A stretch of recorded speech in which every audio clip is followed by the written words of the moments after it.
sold-out crowd in Bowling Green, Ohio on a gorgeous Saturday for college football. It is one of the great rivalries in the sport. The Toledo Rockets come to town to take on the Bowling Green Falcons. And Perry Stadium is sold out on this Saturday afternoon. Hi again, everybody. Matt Schumacher, the former Ohio State captain, Dustin Fox. Foxy, you played in one of the great rivalries in all of sports, Ohio State, Michigan. What's it like to be a player in a rivalry like this? Well, first off, I'm fired up today. We've got a sold-out crowd here at the Doit, and I remember all of my games against that team up north. I've got one loss. And you know what? I still lose sleep over that one loss. This means everything to these players. By the way, the proximity, 25 miles apart, these schools. These players, they grew up playing high school football against each other. The parents probably went to the same grocery stores, guys. This is huge. Both coaches told us this is a rivalry that lasts a lifetime. It does date all the way back to 1919. Toledo won the initial meeting. They were still wearing leather helmets at that point. Today is the 90th all-time meeting in a series that is uber tight. 43, 42, and 4. Toledo leads by a game. The road team has won the last 4 meetings, but the last 6 have been split evenly, 3-3. Eddie George told us that this is a type of rivalry where legends are made. Of course, he played in Ohio State, Michigan. He's hoping a new legend will be made this afternoon. Lucian Anderson will start today for the first time in his career for Bowling Green. More on that in a moment. The Falcons won the toss, elected to defer, which means this high-powered Toledo Rockets offense will get the football first.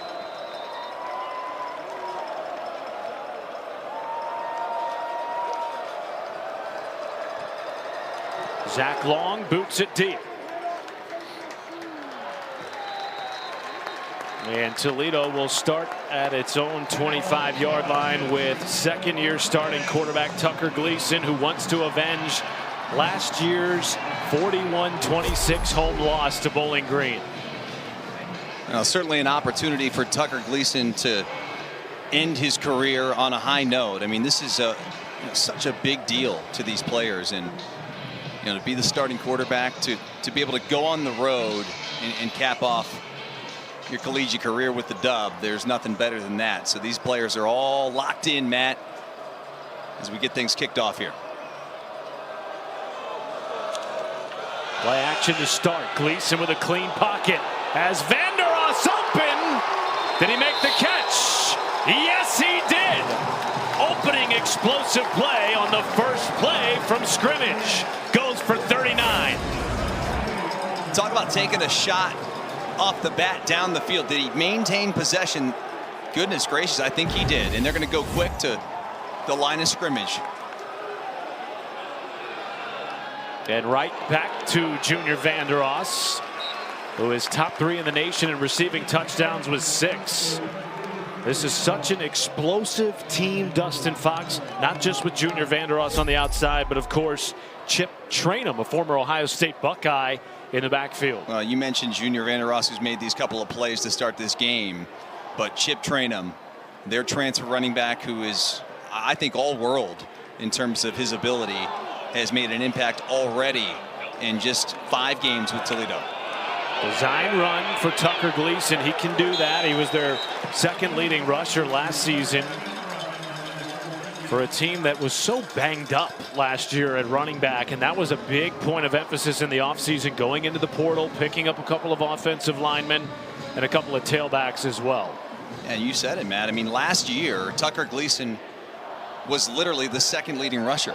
So that tells you. I mean, you and I did 4 Toledo games last year. I think we had a different starting running back every single time we called one of their games. 1st and 10 inside the 30. Here is Chip Trainum, and he is dragged down by MJ Cannon, a name to pay attention to in this afternoon's game, and already some chippiness near the end zone. But MJ Cannon, a transfer, plays that slot back position. Dustin, defensively, he's an X factor for Bowling Green. He is, and I think it's going to be an interesting day and thing to watch, the matchup between Cannon and Junior Vandeross, who plays most of the time in the slot, which is where the nickel corner is going to be playing the majority of this afternoon. You know, you talked about it. Cannon transfers in, and he plays such a vital role for this defense. And after that explosive play to start the game, it would be huge for the Falcons to be able to get a stop and hold them to 3. And a flag comes in. This could be a delay of game. No, a false start first as the play clock was winding near 0. Offense, number 89, 5-yard penalty, 2nd down. It was the tight end, Jacob Peterson, who moved first. Marcel Kerr, our referee.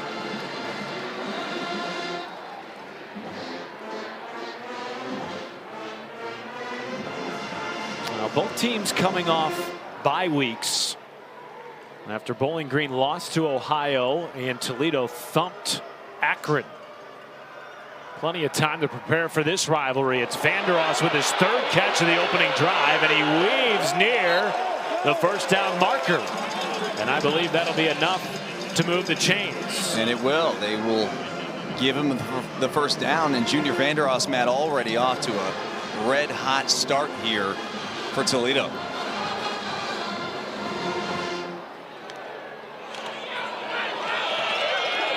Here's Trainum, bending it to the end zone.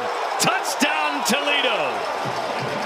15-yard carry, and the Rockets strike first in Bowling Green.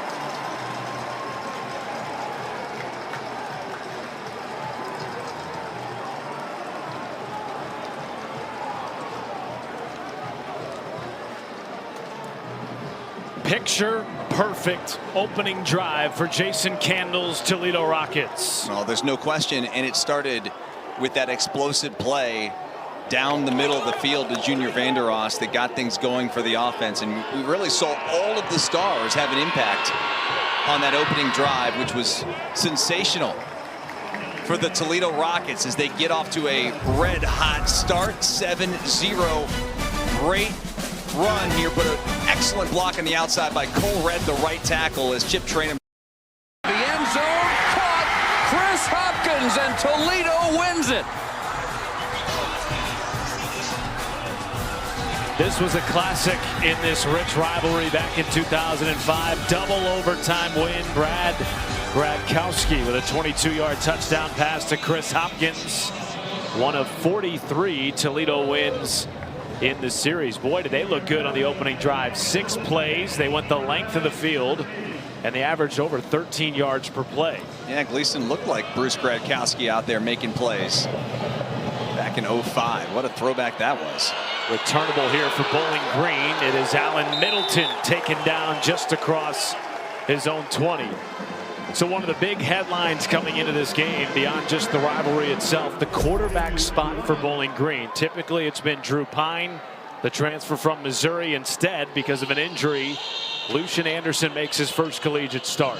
Yeah, he's no stranger to playing, though. I mean, this guy has been getting some spot duty at times, not really throwing the ball, though. He's just been utilizing his athletic abilities, been coming into the games for, you know, running situations.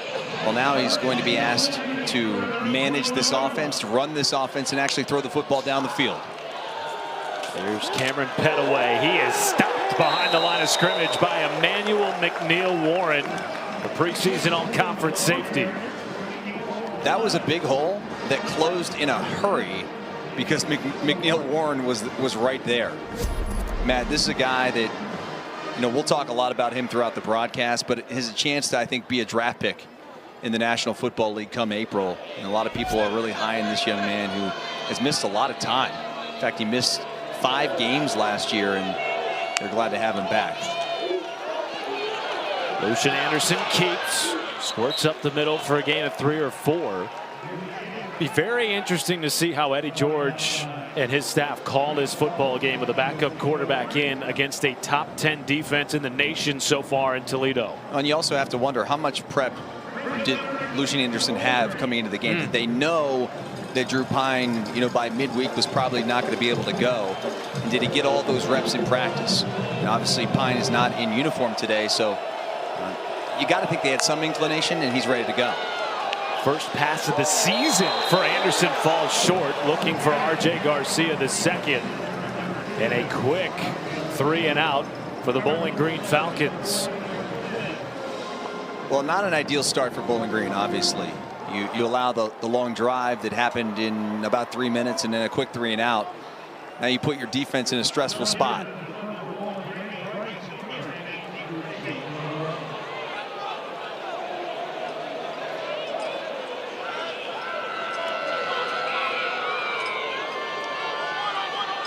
John Henderson into punt. Bryson Hammer, the preseason all-conference return man, back deep to receive.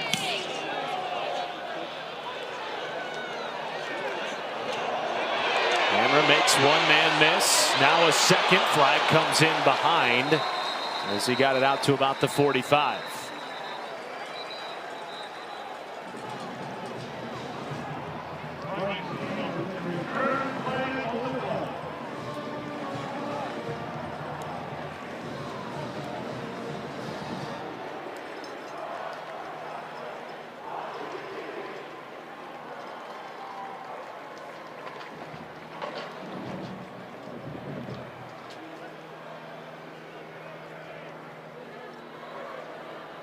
Personal foul, tripping, kicking team, number 26, 15-yard penalty added to the end of the run, first down.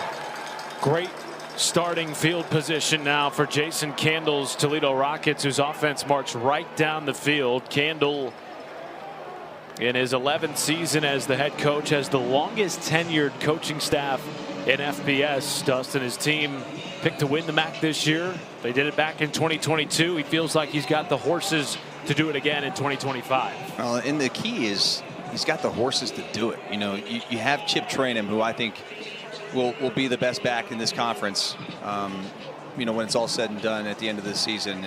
And Tucker Gleason, when he's healthy, is a very, very productive, talented quarterback, more than capable of leading this team back to Detroit for a MAC title game. Here is Traynham, who scored the opening touchdown.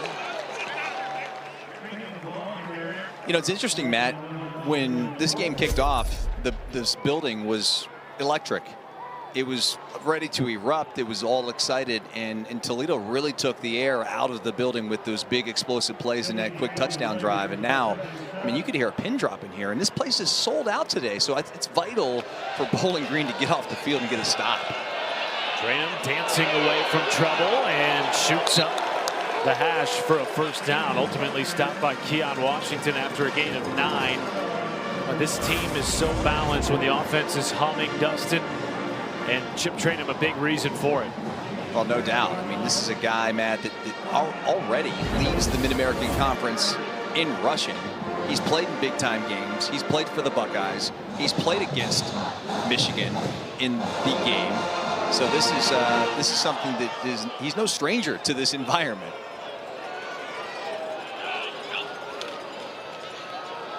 Jet sweep, cutting it back is Kenji Christian. Somehow turned that into positive yardage. It seemed like it was a broken play as it began. Ends up kind of squirting out the backside. I think he slips in the backfield a little bit right at the mesh point. Yep.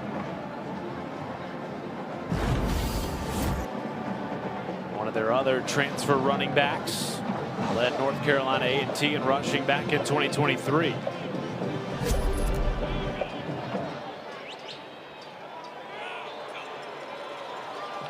Fake it to Traynham.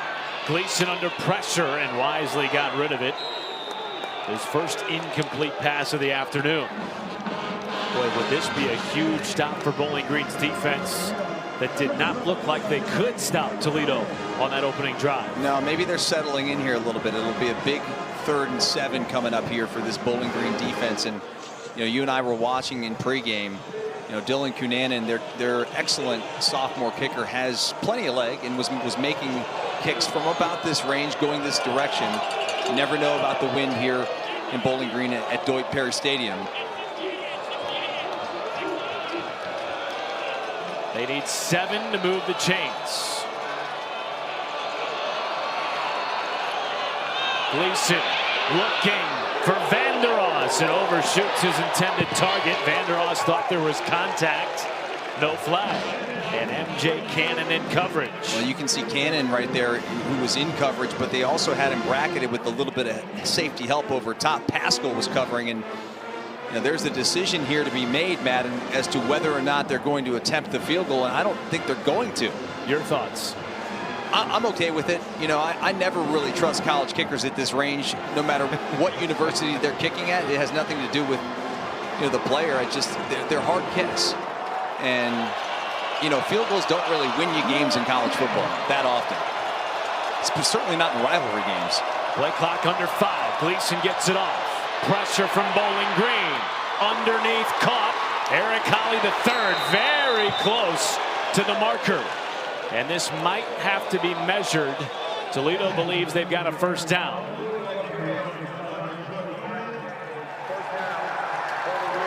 Wow.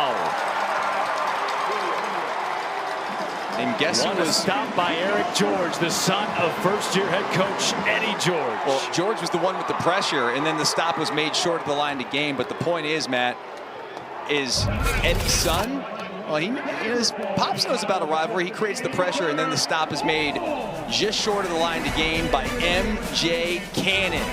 Falcon ball when we come back.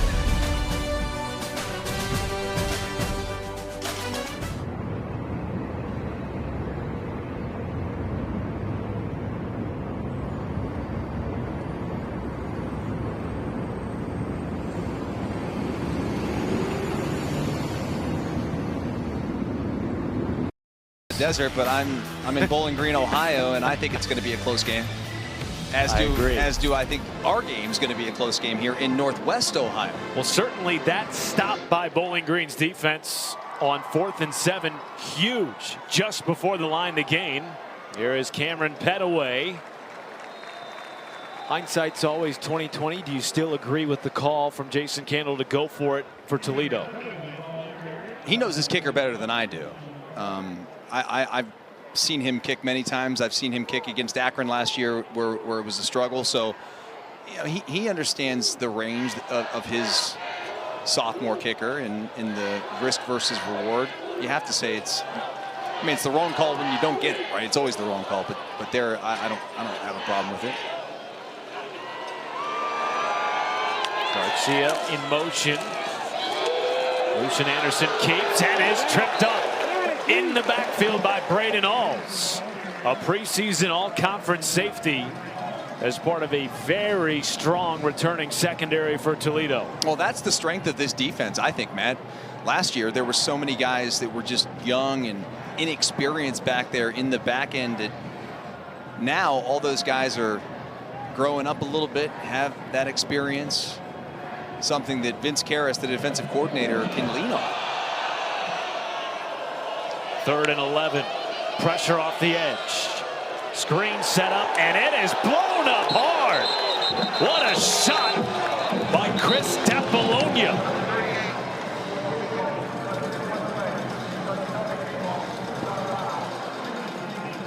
Kavion Sherman's helmet popped off, but it didn't matter. Chris Tapolonia coming into your grill. Man, there were bodies flying, heads popping off, and helmets flying. I mean, it was a crazy sequence of events right there, and a big stop by Toledo that's going to lead to a punt here by the Falcons.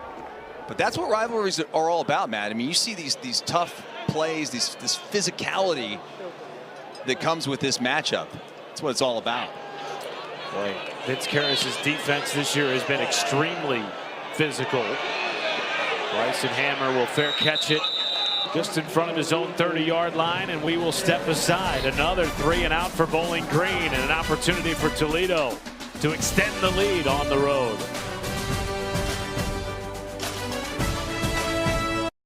Right up to kickoff.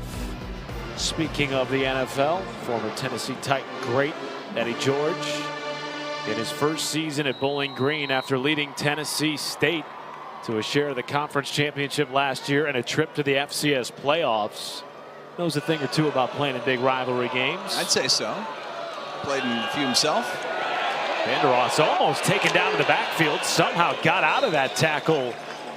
And speaking of a George, speaking of a George, how about Eric George? Ends up coming around big number 5 to make the stop on Junior Vanderos. It looked like for a moment this was going to be tackled right there in the backfield.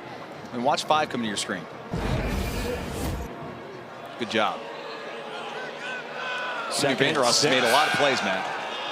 Down the seam, it's Peterson, their top tight end, who continues to fight for extra yards. And a pickup of 24. The explosive play starting to pile up for the Rockets. That's the one thing that we asked Eddie about this week is what's going to take to win this game. He says we have to eliminate explosive plays. And to start this game, we're already, 10 minutes into the ball game, they've had 2 huge chunk plays that have helped this offense.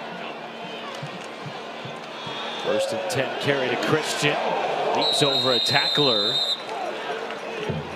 Well, now all 3 Toledo's offensive drives in this quarter have gotten off to great starts. They've moved the ball effectively, averaging over 8 yards per play coming into this drive. Last one stalled on a 4th and 7, stopped short. But again, nearing the red zone for the 3rd consecutive time. Underneath to Christian on the give. Sifting through tacklers and has it up for a first down.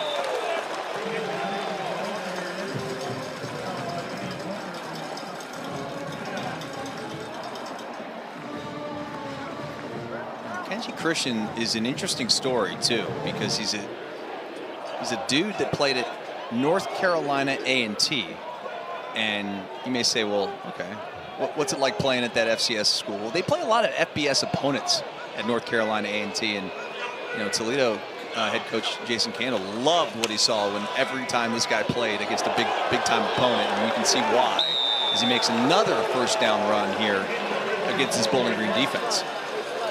Well, that and the fact that he began his career at Virginia Tech, though he never played, spent 2 seasons there, highly recruited out of high school in Birmingham, Alabama. Kind of looks like a wide receiver. Where's the number 10? Kind of rare to see tailbacks wearing that number, and then he's a long running back. Like he's extremely got long arms, long legs, and long strider as well. Trainer moves the chains.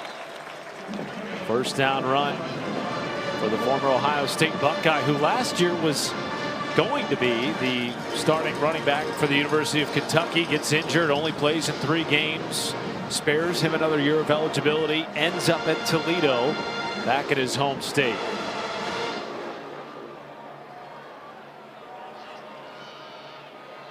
Less than 4 minutes to go in the opening quarter. Gleason will carry it on a design run, and he will march into the end zone with a 12-yard scamper and a 2-touchdown lead for Toledo.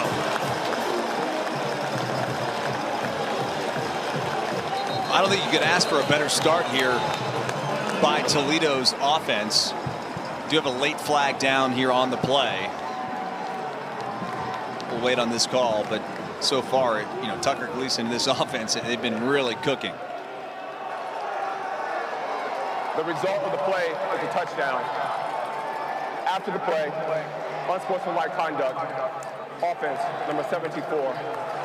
Unsportsmanlike conduct, defense, number 5. That is the first unsportsmanlike conduct foul for both players of the game. The touchdown counts. It was the right tackle, Cole Rett, getting tangled up with Eddie George's son, Eric George, well after the play.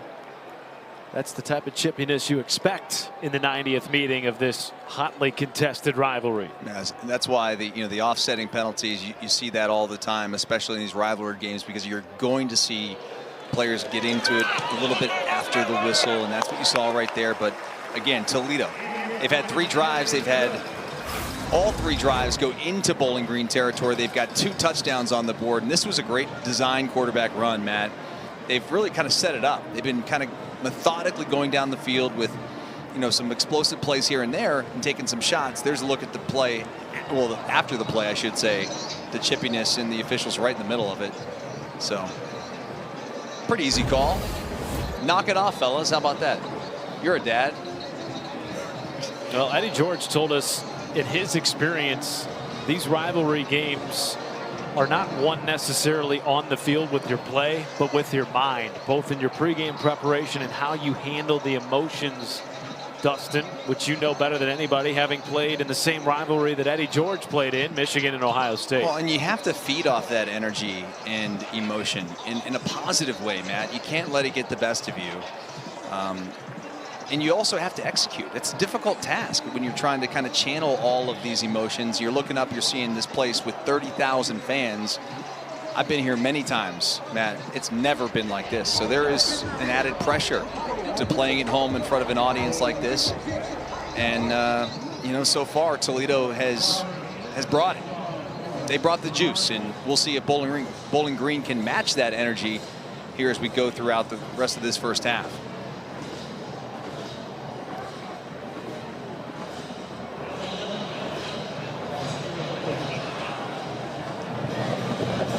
Robert Hammond boots it away. Here comes Cameron Petaway, his first kick return of the day.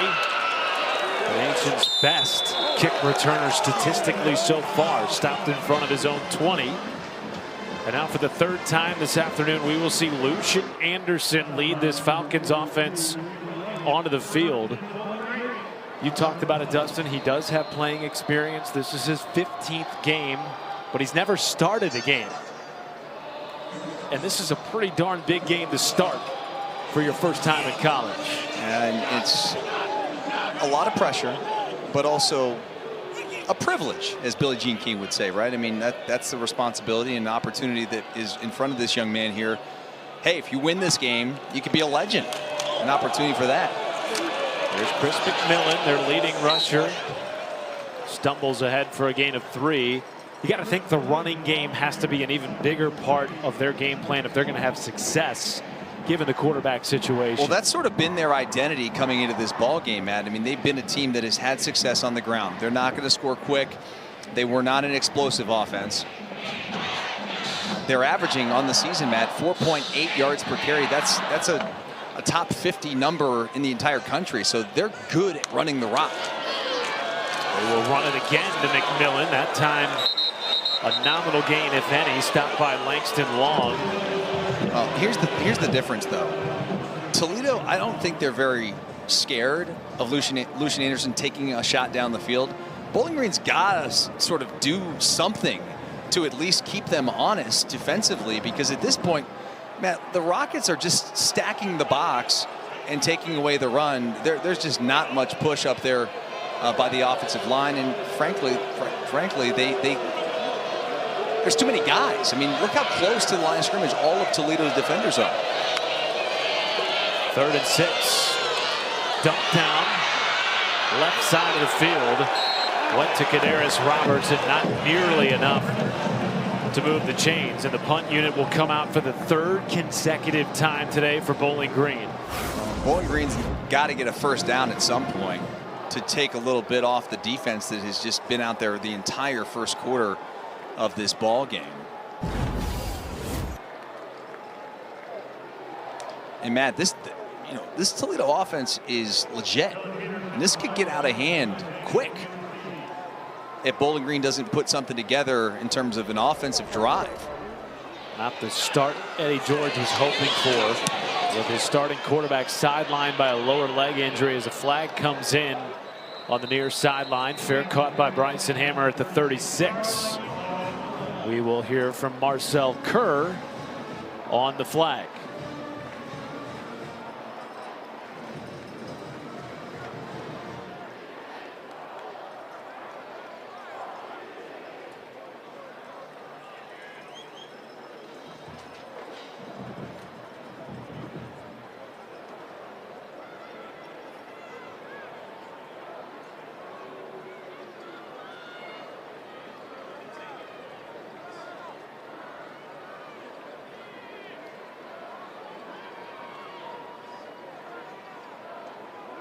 There is no foul on the play. Well, we just wasted about 15 seconds of our lives. Here's Toledo offense, which you mentioned, explosive under Jason Candle. And really, it's been that way for the last handful of years. Remember, he had the MAC Offensive Player of the Year a couple of seasons ago. Daquan Finn helped him win a MAC championship. Finn, ironically, back in the conference, transferring to Miami after a stint at Bowling Green, rather at Baylor. It's every year, though, Dustin, he just continues to reload. Oh, boy. Team, number 5, 10-yard penalty from the end of the kick, first down. So that will back Toledo's offense up 10 yards.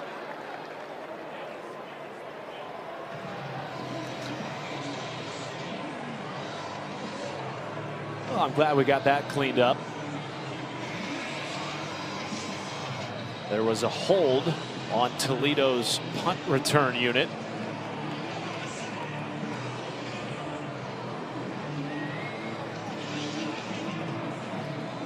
Our officiating crew down Paul Stout, our back judge, suffering a leg injury earlier in the game, and so they are operating a man short. But it's fascinating, Dustin, how year in and year out, despite the portal era, the NIL era, that Jason Candle just finds ways to reload in the MAC. Well, the most important thing you have to have in this conference is a legitimate quarterback. And for pretty much the entire tenure of Jason Candle's career, he's had a pretty solid quarterback at the helm. And with Tucker Gleason, you mentioned DeQuan Finn, who was there prior to Tucker taking over, MAC Player of the Year. You got Tucker Gleason, a guy who was MAC Player of the Week last week, a guy who's been in some big-time games, and has a chance here to try and cap off his career with a MAC championship, or at least a trip to the MAC title game, as Cannon makes another play. Picked to win the MAC this year. You saw in that last graphic they did not lose any key contributors or starters to the portal. They returned 11 starters on both sides of the ball, have 2 handfuls of preseason all-conference players returning, and they will let this clock wind down to the end of the first quarter. A quarter dominated by Jason Candle's Rockets on both sides of the ball, and a 3rd and 6 looming for a Bowling Green team that is desperate to get off the field. Toledo's offense has looked very explosive to start. They lead at 14-zip on the road in the 90th meeting of the Battle of I-75.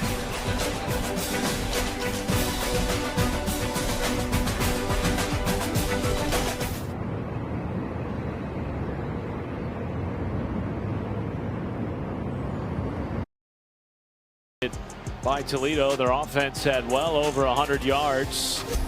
Bowling Green's less than 20, and a big 3rd down looming for Bowling Green's defense, trying to get off the field here on 3rd and 6 to start the second quarter. Gleason sets up the screen. Vanderos lost the football. It is an incomplete pass, and the Falcons defense bows up on 3rd and 6. Well, that was huge, and also very dangerous for Toledo's offense, because a turnover would be exactly what the doctor ordered for this Bowling Green defense. I mean, their offense has not gotten a first down yet in this ball game, so it may take a defensive turnover or a pick six, a scoop and score, something to bring that sideline to life and make this a ball game. Julio Duran's first punt sends Brennan Ridley back way deep inside his own 15. And the Hampton University transfer gets up to the 30. Well, you mentioned it. It's been the difference in this game. Toledo's offense moving at will. Bowling Green's offense stuck in reverse. They have yet to pick up a first down, with their backup quarterback Lucian Anderson starting in place of the injured Drew Pine. How do they do it here, Dustin, to start the second quarter? Well, listen, they have a veteran offensive line, one of the most experienced offensive lines in the Mid-American Conference, even the country for that matter. They've got to give some time to Lucian Anderson to take a shot down the field. And they really need an explosive play, something to get those safeties of Toledo to back out of there. I mean, they're playing 7-8 yards right now. Here's Chris McMillan trying to stretch it. He will not. They gave him about 1.5 or 2 yards on that carry.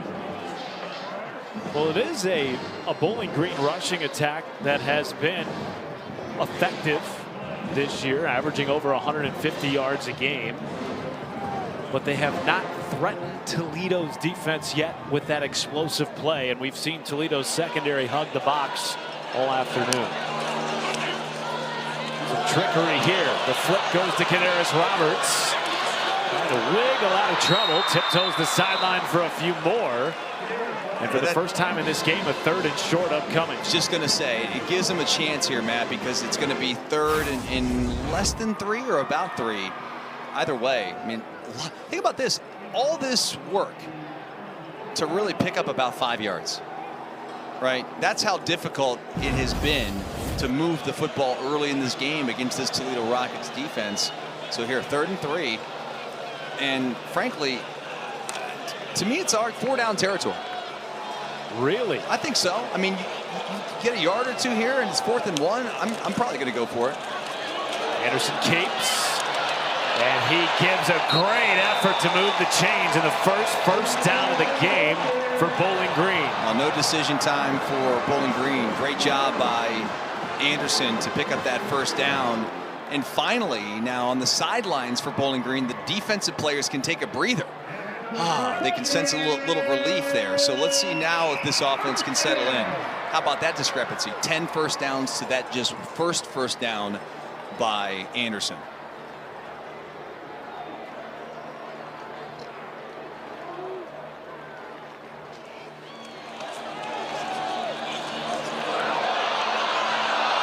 Roberts stopping on a dime.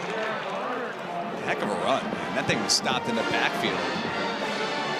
And Roberts just kind of squirts out of there, gives a little L1, whatever you want to call it. I don't play video games anymore. That's a lie. My son does. You don't preview every game by playing it on PlayStation or Xbox? Okay, I'm not good at them anymore. Okay, there we go. There's that honesty. There's Jaron Johnson, one of the top tight ends in the country, with a big gainer, but a flag is down at about the Toledo 34-yard line. Will the play stand for Bowling Green? It was desperate for some kind of offensive action to get this sold-out crowd going. It's going to be against Toledo because Bowling Green's going to decline it. Illegal substitution. Defense. 12 players on the field at snap. That penalty is declined. Resolve the play is the 1st down. Number 98 for Toledo must sit one play because his helmet came off without a foul. And they were just a little bit late getting off the field, so you can see right here. That is going to be the call. It was Langston Long, number 20, is running off the field. So it's a huge break in Bowling Green now with something positive going on offense. McMillan initially stopped, kept his legs moving, picks up 4. Totally different drive here. 3rd of the game for Bowling Green. What a different feel this game would have if they could get a touchdown on this drive, man. I mean, this crowd is just, you can feel it. They're just waiting for something big to happen so they can just explode. And I think that would certainly help this football team offensively get into the ball game and maybe for once provide a little resistance for Toledo. Oh, that is stuffed in the backfield by Kavion Sherman. Hello from Toledo's leading tackler, a loss of 3. Kavion Sherman has arrived. Wow, felt that in my bones. You know, there's a lot of things I miss about football. Not that one. Not being the running back. How about that? Yeah, that was a big time hit there by Kavion Sherman. Empty backfield here on 3rd and 10. Is this 4-down territory again for Bowling Green, pending what they pick up here? If you get 5 yards, I'd have a conversation, and they're going to have a conversation regardless. Play clock was running down.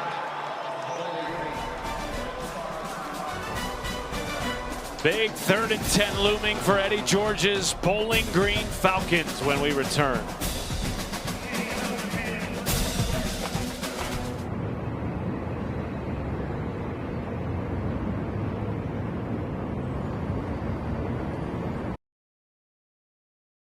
who holds a one-game edge in the series. Matt Schumacher, the former Ohio State Buckeye, Dustin Ohio.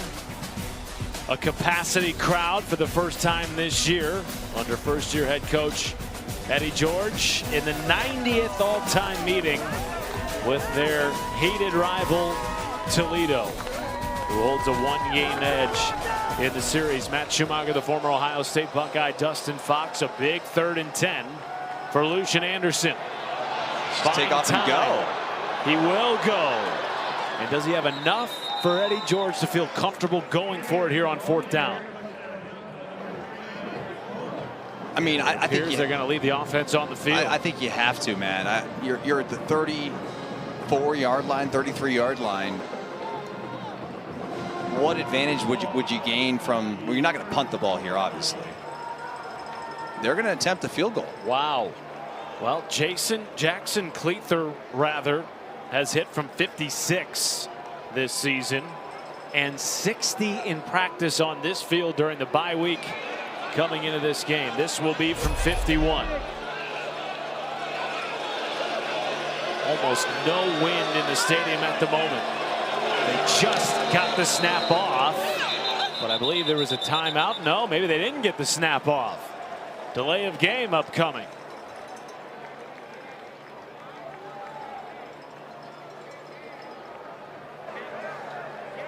Delay of game, kicking team, 5-yard penalty, 4th down. Well, Matt, there was a player late to get in there on the field goal unit. That was 77 James Thomas Jr. So he runs on late, and it forces Bowling Green to really try to rush the execution. And now, I mean, you're backed up 5 more, and they're gonna punt the football now. That's sort of a disaster situation right there. And now your 4th punt of the game. And honestly, I don't even know why they were going to go for the 3. You're down 14. Have you seen their offense? Like, what's 3 points going to do you in a game like this? Thank you. Trying to play the field position game now against Toledo's offense, which is moved at will. That's a great punt. And it is down inside the 5-yard line. Well, that Punt may end of up being the 34 best yards. thing, Matt, to happen to Bowling Green. They got Toledo pinned back, and their defense is playing great. Maybe their defense can get them on the board when we come back.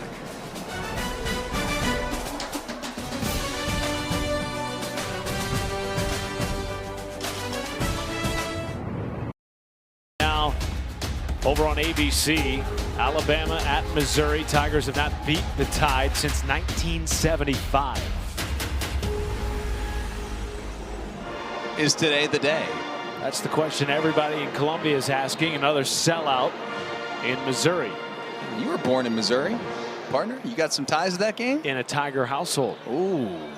Oh, we are a house divided here in this broadcast because our producer is born in Tuscaloosa.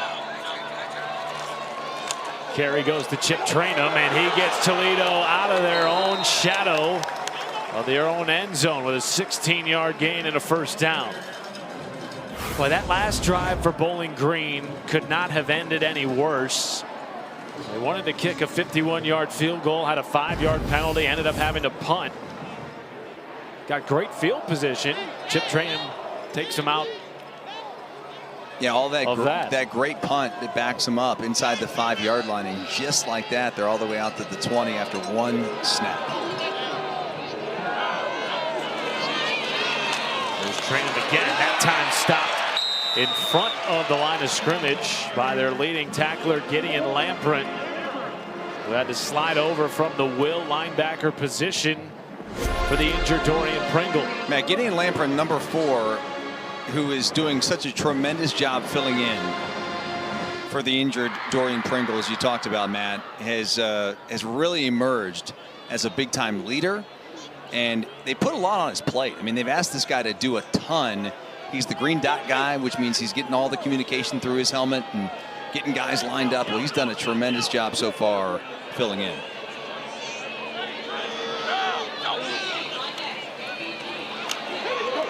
On 2nd and 13, Trainum just tripped up. Got close to the line to gain, maybe a yard short after another pickup of double digits. Again, Leading rusher has run wild so far in the first half. these explosives are killing Bowling Green. I mean, you get him to 2nd and long, and then there he's out the gate. And he's out the gate again. On the near sideline, lowering the shoulder on MJ Cannon near the 50. How about a pickup of 19?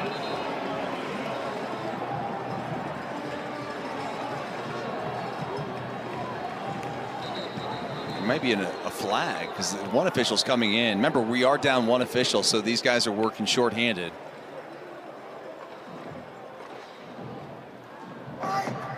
Offside. Defense. Number 7. Penalty decline. First down.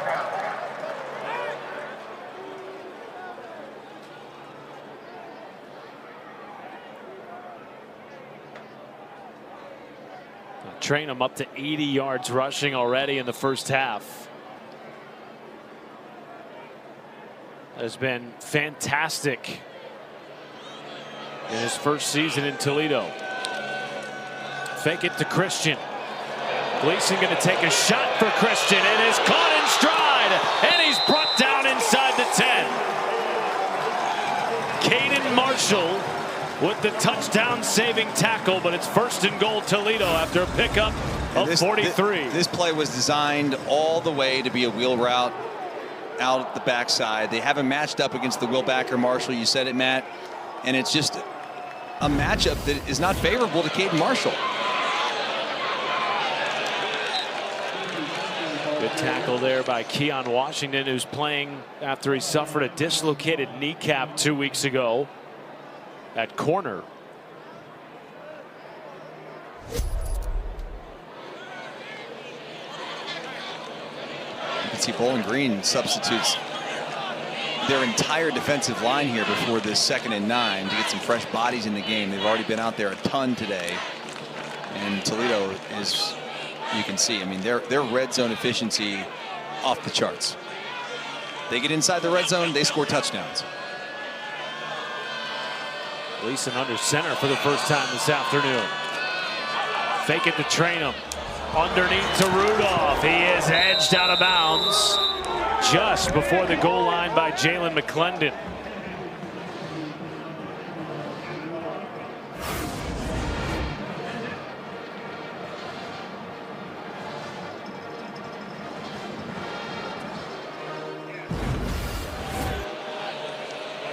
Everything at your disposal here in this 3rd and goal.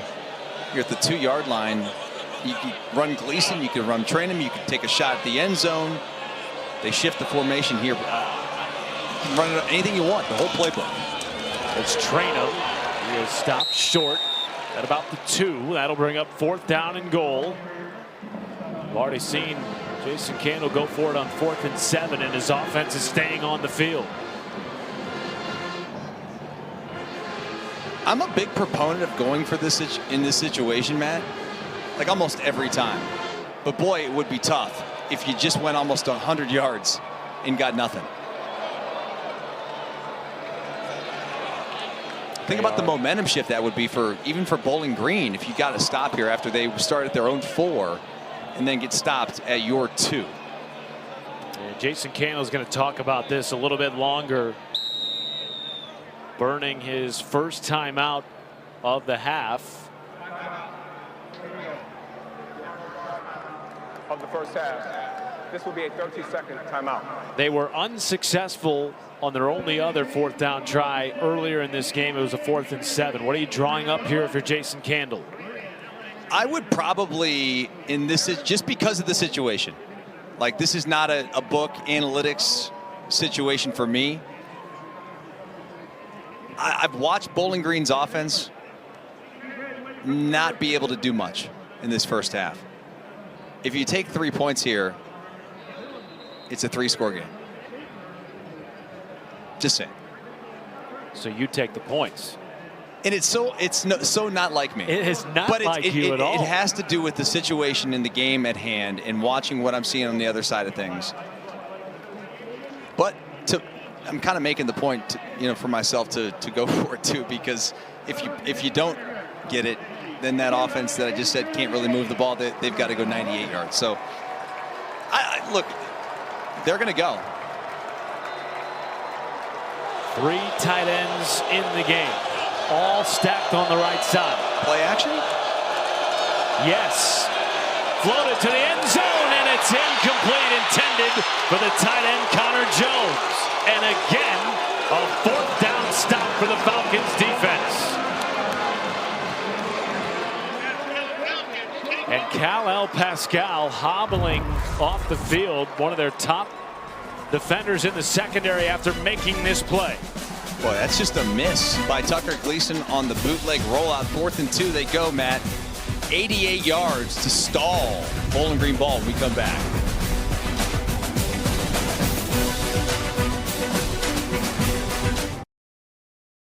His overshooting is intended for target R.J. Garcia. Garcia is arguing that he was held down the sideline by Avery Smith, the cornerback for Toledo. There was some hand fighting. You can clearly see it.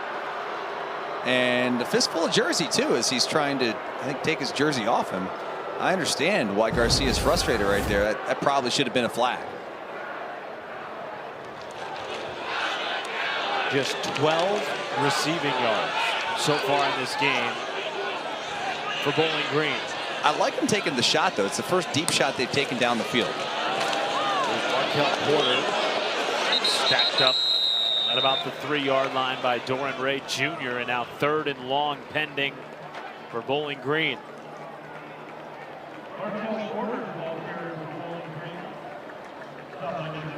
Well, at some point, you got to take the training wheels off of Lucian Anderson here and try and open things up a little bit. I know this is not the most ideal situation in terms of where you're at on the field, but boy, you've got to be able to get some first downs, allow your defense to have some sort of rest, and try to flip the field. Going to the ground, Porter tackled by Kavion Sherman. And another punt situation. This will be the 5th punt of the game.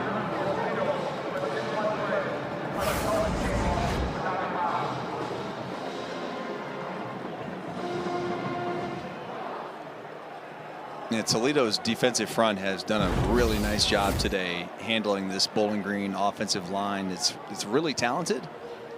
But I think because they're sort of one-dimensional here offensively, it's allowed Toledo to tighten things up a little bit more, have a couple more guys inside the box, and now they're going to get the football back here, Matt, with probably excellent field position. John Henderson's punt is fair caught in plus territory for Bryson Hammer, a boot of 38. And again, great starting field position for Toledo. Now, if you're Bowling Green, if you can get to half 14 zip, you're feeling really good about yourselves, because this could very easily be 28-0. The way Toledo's moved the football. If you've sat here and watched this entire first half, you're like me. I'm surprised it's only 14-0. Toledo has really not been able to be stopped for the most part, and Bowling Green sits here, down 14 points. If they get a stop here, Matt, they get the ball to start the second half. Remember, they deferred to start the ball game. Toledo took the rock.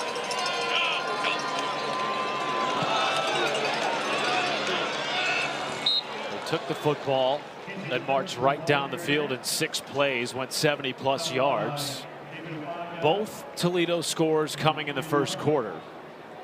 Bowling Green's defense has looked good in the second quarter, though they've been on the field for a long time in this first half. Well, they've done a really nice job. They've got off the field twice on 4th down stops. Gleason airs it out. Hits Holly underneath for a first down.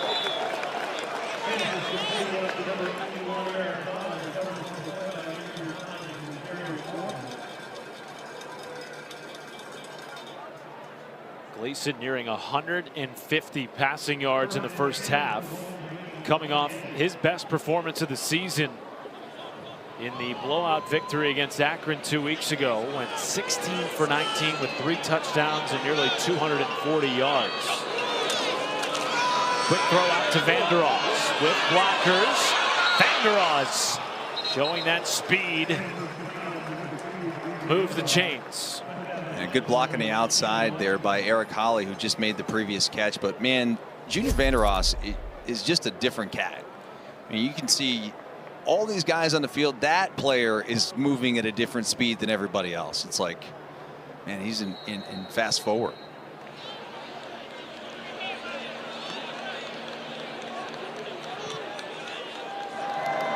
Sideline warning. Bowling Green. There is no yardage foul associated with that violation.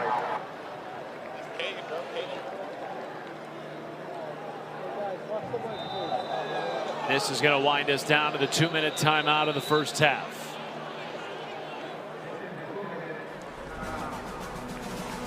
Toledo trying to make this. Powered by your favorites. By Dustin Fox, a 14-0 lead for Toledo, and driving after they began this series with great starting field position.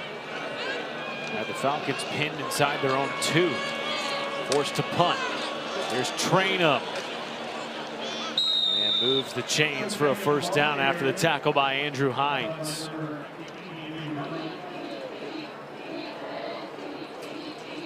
"15 first downs in the first half for Toledo.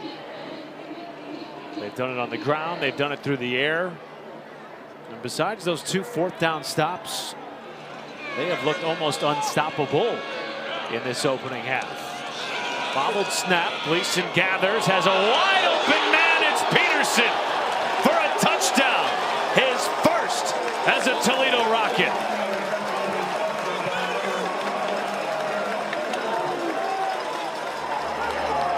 Man, I don't know if Tucker Gleason just saw how wide open Peterson was as he was trying to gather the football on the snap, but this was nearly disaster for Gleason. Ball was low, and then he sees that Peterson's wide open down the field for the touchdown.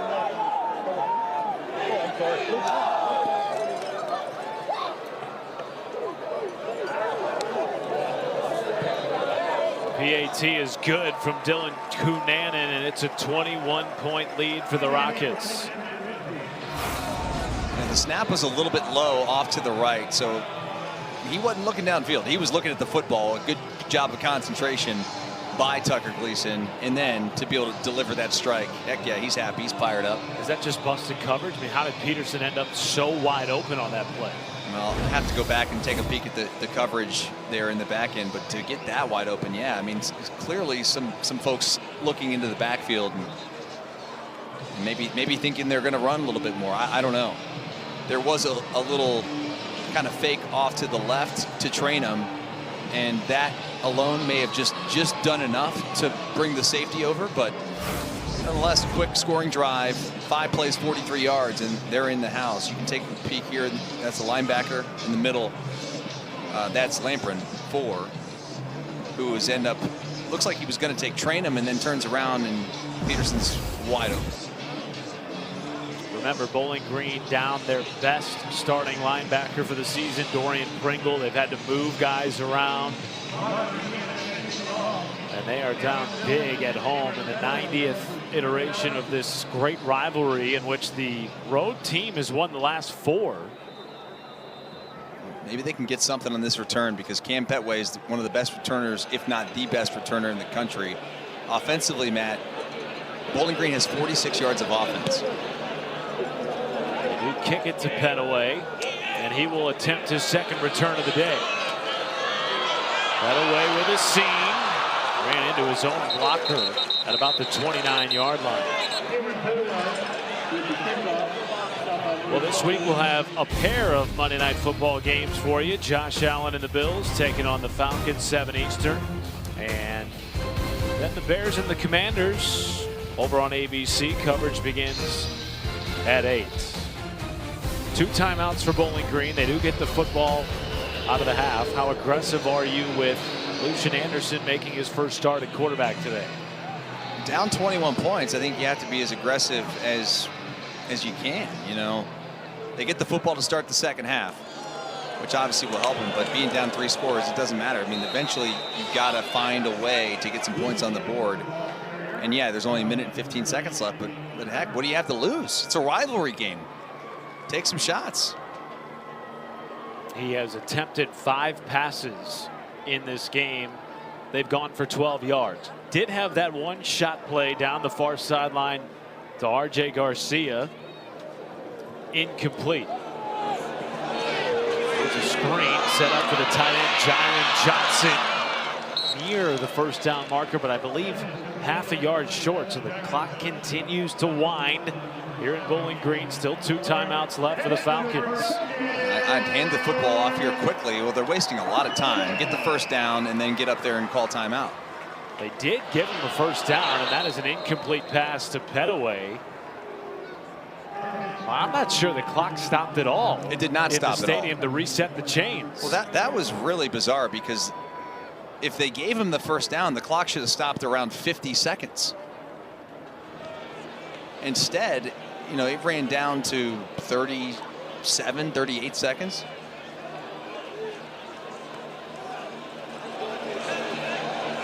Toledo shows pressure.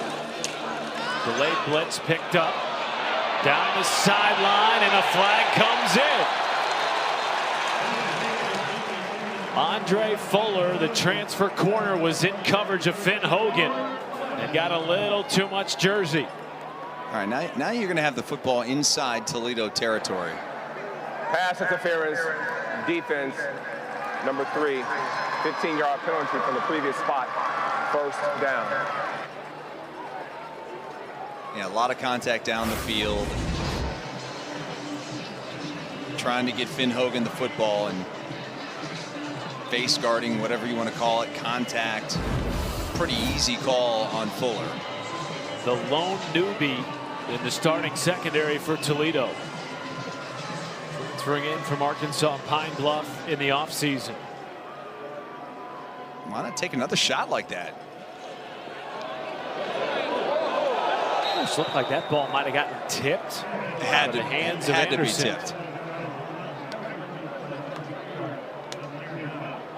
Stops the clock at 24 seconds. Still those 2 timeouts for Bowling Green. And they do get the football out of the half. Well, Matt, if they can get 10 yards here, they can have at least a field goal attempt.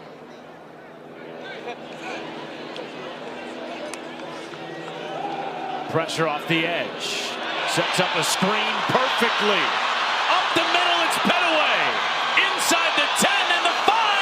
Touchdown, Bowling Green. 45 yards.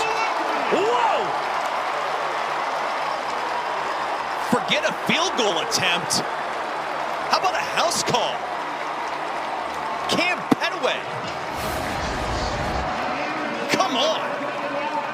What an effort to get into the end zone. This little tunnel screen, missile screen, whatever you want to call it, down the middle of the field.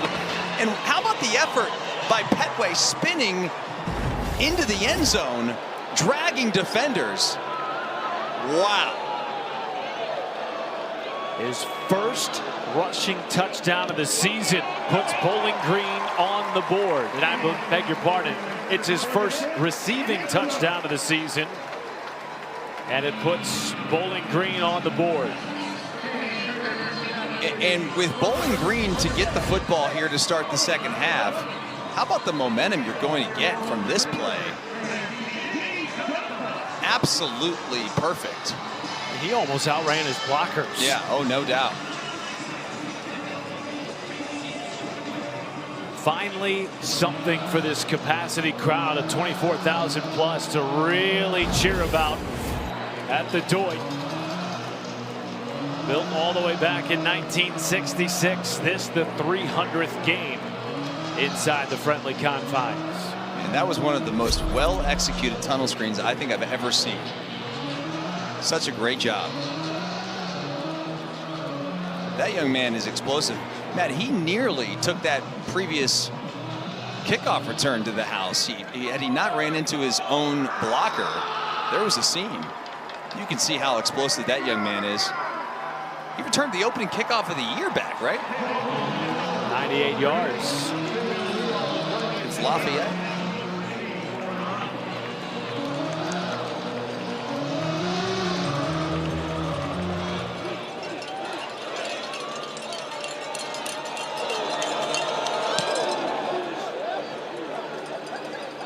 Squibber picked up by Rudolph.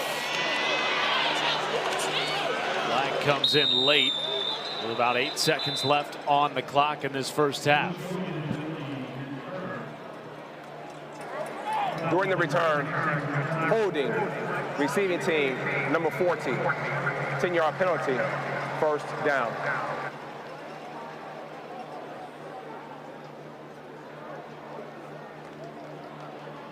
Guessing Jason Candle will probably just take a knee.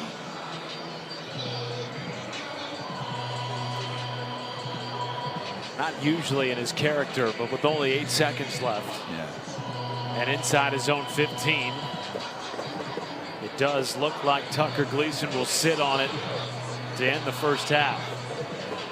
Well, Cameron Petaway brought the Doit back to life and gave a little bit of something to this rivalry game here this afternoon, because it just seemed like this was going to be a steamroll by Toledo, and all of a sudden just a little bit of resistance by the Bowling Green offense to find a way in the final minute of the first half to get on the board. And now they're going to receive the opening kickoff of the second half. Matt, an opportunity here for Eddie George and his group to go to halftime with something positive to point to.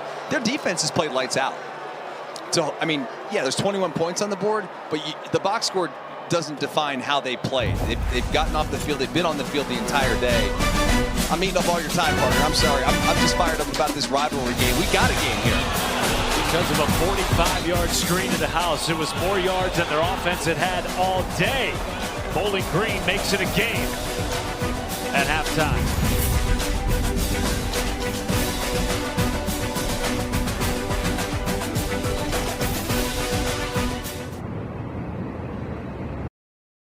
Say it's a must score for Bowling Green, but man, it sure is close. They are, of course, playing with their backup quarterback, Lucian Anderson III, because You never know what can happen. It's was ruled out for the game about an hour before kickoff with a lower extremity injury he suffered in the loss to Ohio 2 weeks ago. He is the better passer of the two quarterbacks. Lucian Anderson got into a little bit of a rhythm there on their final drive of the first half. Well, what they do, Matt, they took a shot down the field, tried to get the ball to Finn Hogan. They got a PI call out of it, which then got them across midfield. They ran a perfectly designed tunnel screen to Cameron Petaway that was the house call, you know, for 45 yards. And here you go, 21-7. You're getting the football here to start the second half. There's a reason why you play 60 minutes. The most dangerous return man in the country back deep to receive, Cameron Petaway, averaging over 33 yards per carry, leading the nation. Toledo one game up in this series, 43-42-4. And the second half is underway. Here is Allen Middleton. The Page one tackler uses a stiff arm to get an extra yard or two on another. And now here comes the Bowling Green offense, which had just a shade over 100 yards in the first half, 45 of which came on that screen for a touchdown to Cameron Petaway. I just feel like, Matt, in this game against your rival, you're a 2-3 football team. You're down your starting quarterback. You're playing the backup, who is a super athletic dude. Like, just let it rip, man. I would just tell the young man at halftime, and you know, the offense in general, like, let's go out here, let's have some fun, let's sling the ball around the yard, let's run the football, let's play physical, and see what happens. They will run it on the first play of the second half to Cameron Petaway, and he burrows ahead for a gain of 7.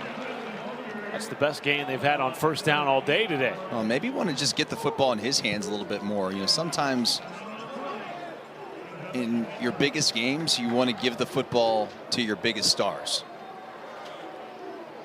And Petaway is absolutely that for the Falcons. Redshirt freshman from Farmington Hills, Michigan. Bowling Green was his only FBS offer.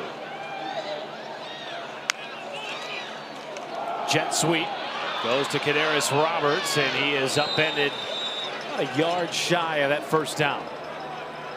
Positive gain on second down, going to allow for an opportunity to convert this 3rd and 1 coming up here. You can see the jet sweep action, getting the football out there to Roberts.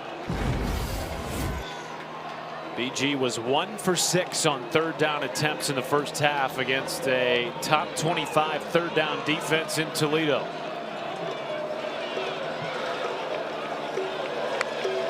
Third and 1, up the gut. It is awfully close to that line to gain. Looks to be half a yard short. Oh. If they don't get it, you've got to go for it, I think. It's like 3 inches. Looks to be some indecision here, and now the punt unit will come on late. You can't punt the football here. With less than 20 seconds on the play clock and some boos in Dwight L. Perry Stadium. Yeah, I don't agree with that call.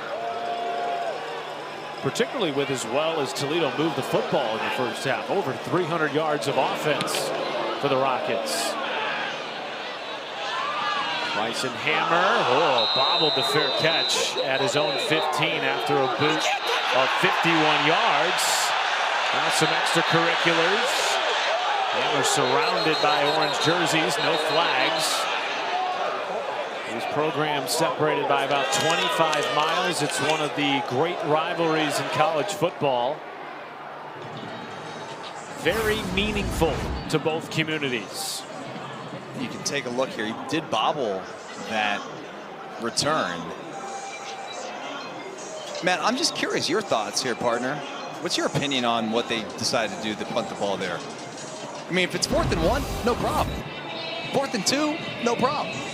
4th and inches, also, you're down 14 points. Your offense just had all that momentum before halftime. Boy, that, and also sort of sends a message to your sidelines that we can't get a couple inches. With a veteran offensive line. One of the most veteran in the country this year. Absolutely. Fake it to Trainum. Long throw to the boundary. It is Trayvon Rudolph, the Northern Illinois transfer, who's fit in seamlessly in his 6th season of college football at Toledo. Final year of eligibility for a guy that was one of the top targets in his time with the Huskies, a 4-time All-MAC recipient.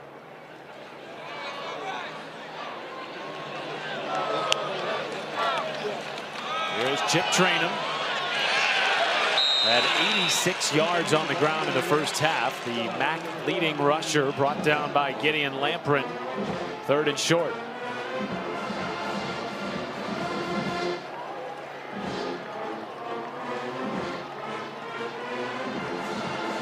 Well, Chip Trainum has been averaging over 7 yards a carry, Matt, in this game thus far.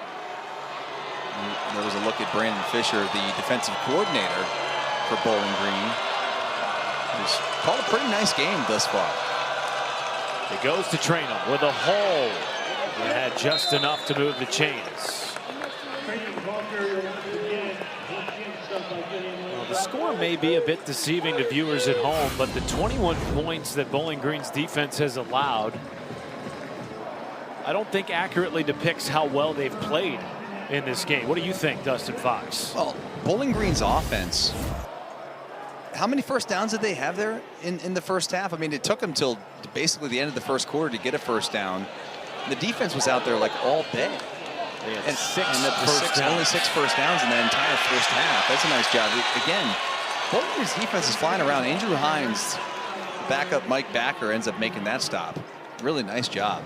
Oh, and remember, this is a Bowling Green defense that returns just 1 starter from last year. That's how you play Mike Backer. You just kind of feel it out and you wait and see when the back's going to turn it upfield, and you shoot your gun, you come up there and make the stop. 2nd and 15 coming up here. Brandon Fisher, of course, son of the longtime Tennessee Titans head coach Jeff Fisher, who drafted Eddie George back in the 90s. Gleason evades pressure, takes a shot, almost hit Junior Vandeross III. Good coverage by the FCS transfer Jalen McClendon. Man, it looked like Vandeross was like 20 yards away from that football, and all of a sudden he just comes underneath and nearly has an opportunity to get his hands on the ball. Man, game of inches. Big 3rd and 17 here for the Falcons defense.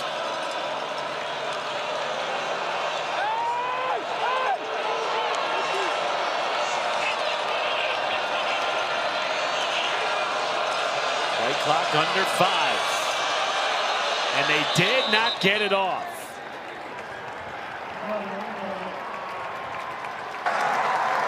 Delay of the game. Offense, number 52. 5-yard penalty. 3rd down.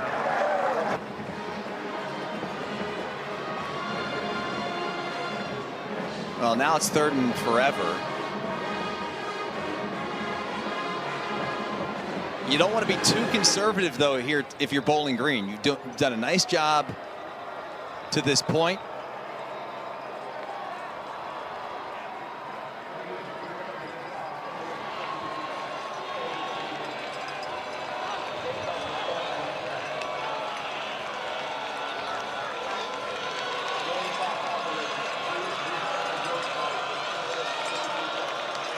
If I'm Toledo here on this 3rd and 20, I just want something short where the ball's in the hands of number 1 or number 2, and then make Bowling Green make a tackle. It goes to number 1, Chip Trainum. Picks up nice positive yardage there. Got it back to about the original line of scrimmage. Tackled by Eric George. 4th down in the punt unit coming out for Toledo. Another 3rd down stop for this Bowling Green defense. Their 4th of the game. Like I said, Matt, I've been impressed with the way that they've been fighting Bowling Green's defense. They've been on the field a long time for a lot of snaps and just continue to keep their offense in it. And they nearly blocked that. Maybe they got a hand on it. Not sure. Received by Brennan Ridley. Good starting field position for Bowling Green. Trying to win the 90th meeting of this rivalry, which has been split over the last 6. See in the all-new ESPN app, the final game of our ABC tripleheader. Number 10 Georgia squaring off against Auburn at Jordan-Hare Stadium. One of the great rivalries in college football, often forgotten about. Think about the Iron Bowl, I think about Georgia-Bama, think about Bama-LSU, Florida-Georgia, of course.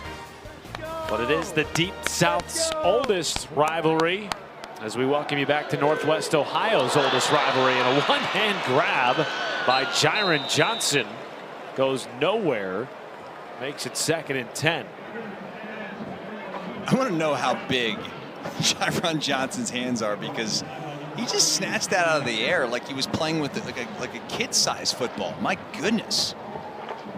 39th consecutive game with a reception. 2nd longest streak in the country, behind only Indiana's Elijah Surratt. In action later today against Oregon. Monster top 10 showdown in the Big Ten. Big time stop in the backfield. The 2nd TFL today for Kavion Sherman. Loss of 4 on the play.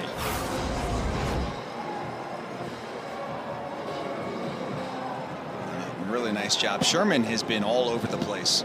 The outside backer for Toledo, wearing number 38. Leading tackler this season on Toledo's defense. Only had 11 tackles all of last season, Matt. Didn't even expect him to start wild this year. Impressive. Screen set up on the outside. It is well defended by this top 10 defense in the nation. And the punt unit comes out again for Bowling Green. It's back-to-back 3 and outs to start the 2nd half. You know, the one thing we haven't seen in this game, and typically you do see it in a rivalry game at some point, a big turnover. Whether it be on special teams, whether it be an interception, scoop and score, something like that. But both teams this year have been awesome at creating those turnovers. Something's got to give when you look at that stat line. They're 9 turnovers apiece, not only tied for first in the MAC, but top 25 in the nation.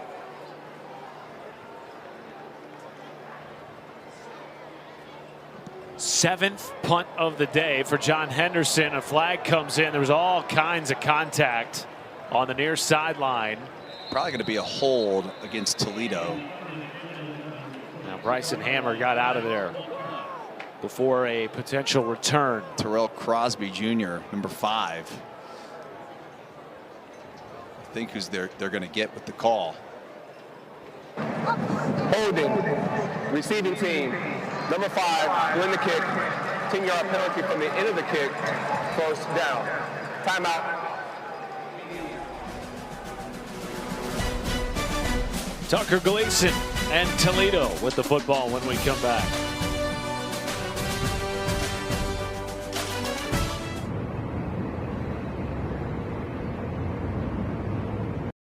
Day after a knee injury to one of their star players. Morale was a little bit low. This is their cat. Well, this season, big man on campus.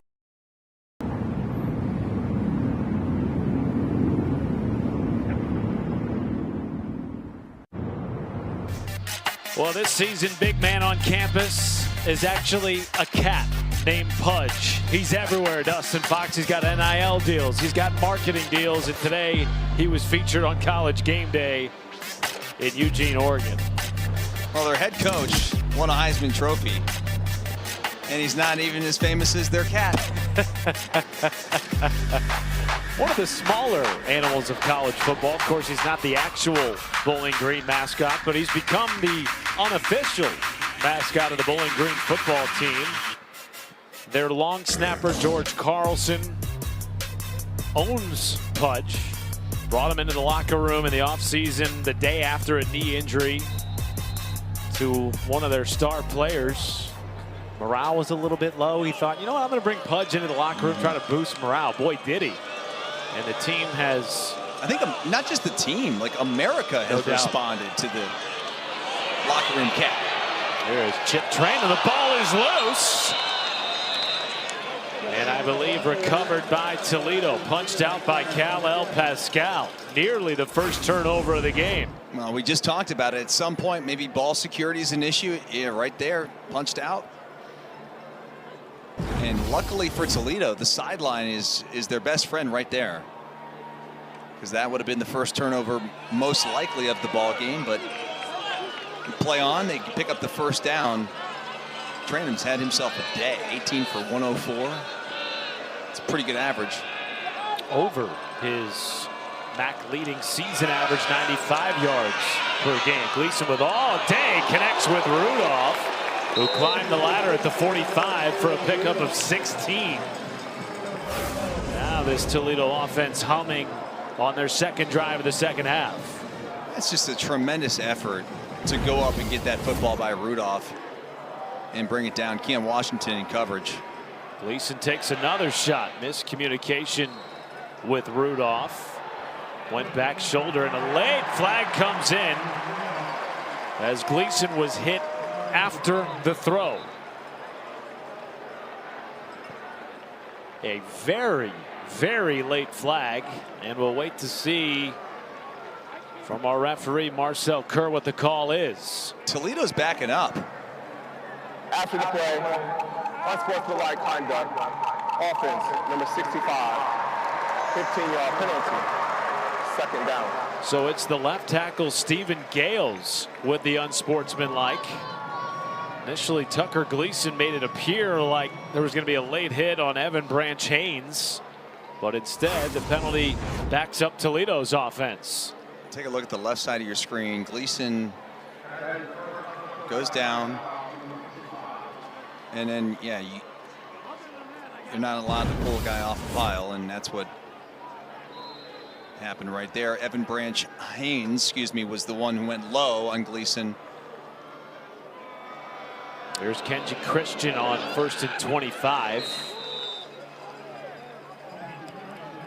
Beg your pardon, that was 2nd and 25. Now 3rd down for the Rockets. And again, Bowling Green's defense, Dustin, in a situation where they're one play away from getting off the field. Well, in most situations, a 3rd and 18 you'd be thrilled about, but this Rockets offense, they can prove, or they've proven that they can get first downs in any down and distance. They're not going to punt like Cornell did last night on 3rd and 18.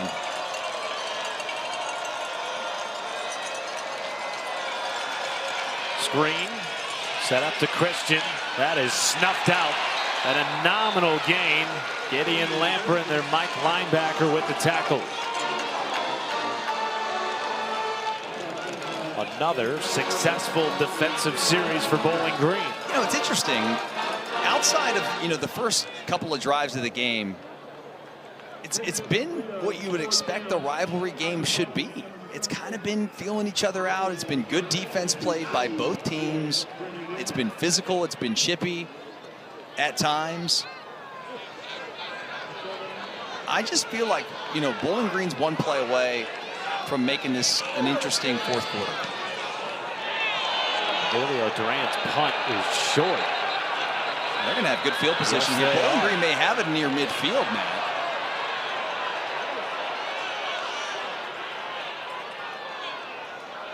Wow. Wow. This is going to be at the 49-yard line after a 15-yard shank by Emilio Durant. Bowling Green's best starting field position of the day when we come back.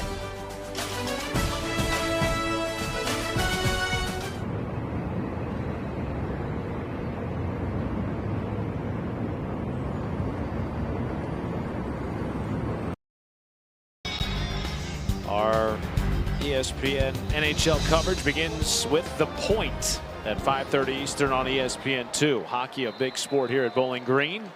1984 national champs.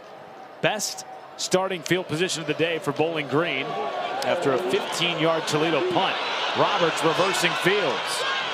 Well, that could have been a much bigger loss for the Tennessee State transfer. Tackled by Andre Fuller. Losing 2 on the play. Bowling Green just trying to do anything with misdirection.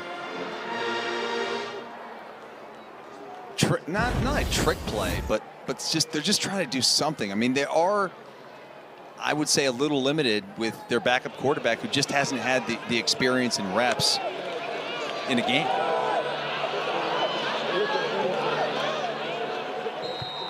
We've seen 3 shots down the field today from Lucian Anderson.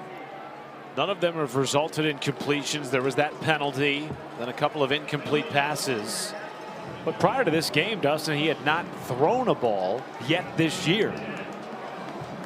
Which is amazing considering he's been in games. He's played mostly as a ball carrier. And you can see that just 1 of 8 on 3rd down today. I'd be trying to find Jyron Johnson, man. That guy's a beast. Breaking over the middle of the field. Instead, it's a deep shot for Garcia. He was held, and the flag is out after he had a step on Avery Smith. It's actually a really smart play in the back end by Avery Smith because this was going to be a touchdown. He was beaten by Garcia. The ball was thrown perfectly. Pass interference, defense, number 4, 15-yard penalty, 1st down. And trust me, I'm like, I would consider myself an expert in this category because I played at Ohio State as a cornerback, and I've been beaten before. And when you get in that defeated position, it's not the NFL. It's not a spot foul. He was a high school quarterback turned cornerback. The understudy of Quinyon Mitchell, now the starting corner for the Philadelphia Eagles. Avery Smith has become Toledo's best cover corner. Time for Anderson, floats it over the middle of the field dangerously, and well defended by the safety Braden Alls. Well, you've seen when they've taken shots down the field twice now, they've gotten pass interference calls. And frankly, I think a lot of it comes from the fact that Toledo just doesn't expect it. And so when you're thinking they're just going to run the football or do something short, well, you sort of like panic when the ball's thrown deep, that you just don't want to allow them that deep shot.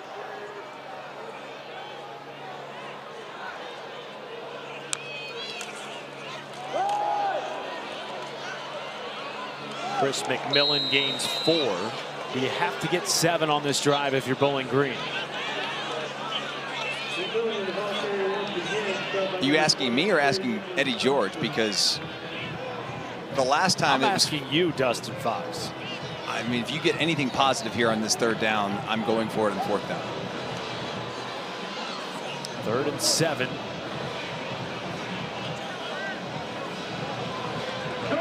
Need to get to the 26 to move the chains. 3 minutes left in the 3rd quarter, and a 2-touchdown lead for Toledo. And movement up front. This might back Bowling Green up.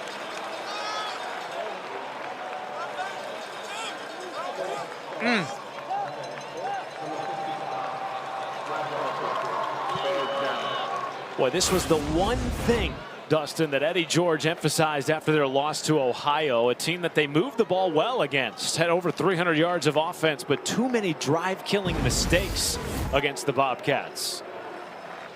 Yeah, and now, I mean, it really puts you in a tough spot. That extra 5 yards, you could have used that on 3rd down. Anderson, a keeper, running left, has a seam. Never mind. Anderson has a 1st down. Never mind.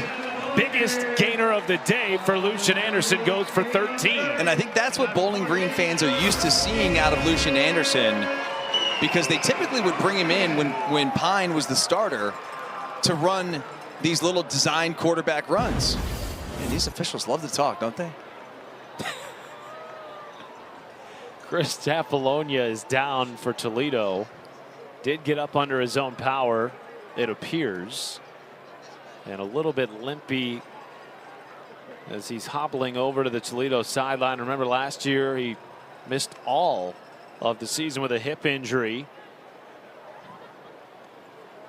Has been huge for this Toledo team, which replaced 4 vets at the linebacker position and are without Damon Olesen this year. Their leading returner at the position suffered a knee injury in June.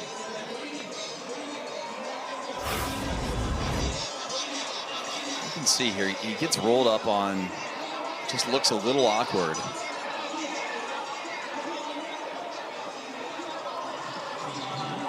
Paget, the center, is the one I think that ends up rolling up on him, or maybe it was Anderson. Nonetheless, that is a pretty big loss for this Rockets defense if he can't get back in. At least temporarily, he's on the sidelines, and we'll see. Bowling Green's offense, though, man, with great starting field position because of the shank punt, and now they're on the move. Fake the run, time to pass. Anderson zips it in there. Complete to Kadarius Roberts. Through a tight window. 1st and goal. As tight a window as you're going to find, and just a tremendous throw by Anderson. And then how about Roberts going up and getting that thing? That is not an easy catch. Has to know where he's at on the field too to make sure to get a foot down in bounds. There's 2 defenders. Like, that's just a well done play by Bowling Green. To the air again. Back shoulder throw. Is it caught in bounds? Yes, it's a touchdown for Jacob Harris. Here come the Falcons.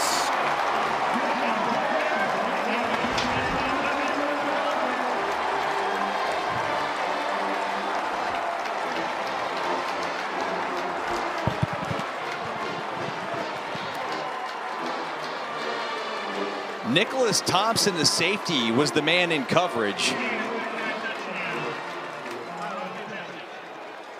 And that was just a heck of a throw to Jacob Harris.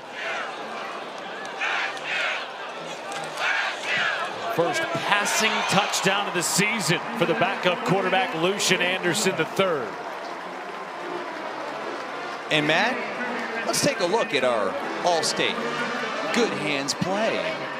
Brought to you by All-State. Because Jacob Harris makes a heck of a play. And really a well-thrown football. You got man coverage here in the back end. And it's Nicholas Thompson, 22 in coverage. Can't throw that any better. Has the awareness to get the foot down in bounds. The official's right all over it. And partner, the battle of I-75 is getting interesting. 14 unanswered for Bowling Green. And Eddie George's team has life in front of a sold-out Dwight L. Perry Stadium in the 90th meeting of this classic Ohio rivalry.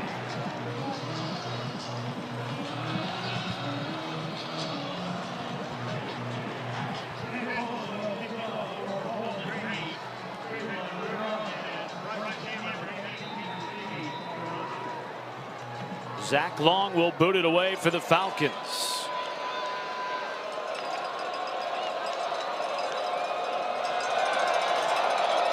And this game partner has had some memorable finishes throughout the years. Think back to 2019, 2022. Been some really crazy finishes. We'll see if we're going to have another one here today, partner. A big one coming up at 3:30 as part of our triple header on ABC.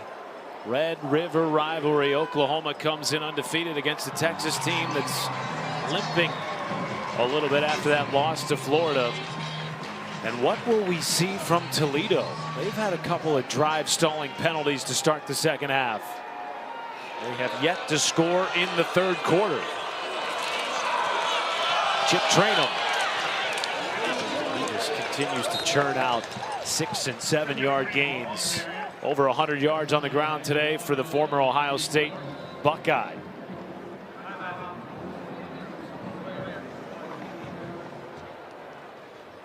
And it looks like one of Bowling Green's defensive linemen is down.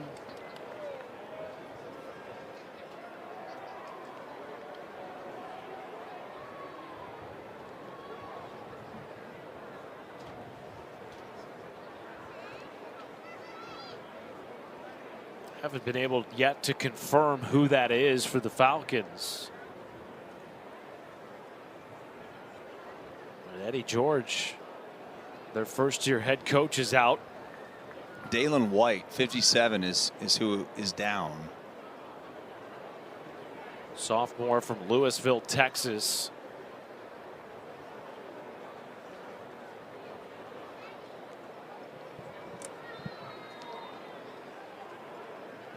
That's a good sign. He was completely still there for a moment. And now will be helped to his feet.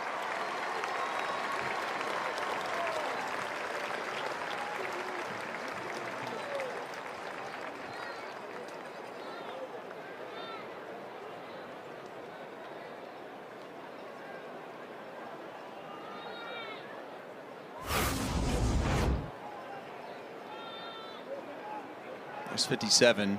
That's White.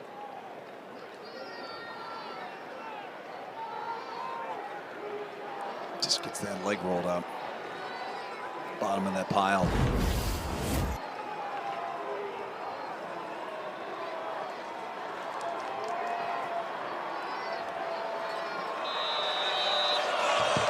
Second and 4 after the injury to White.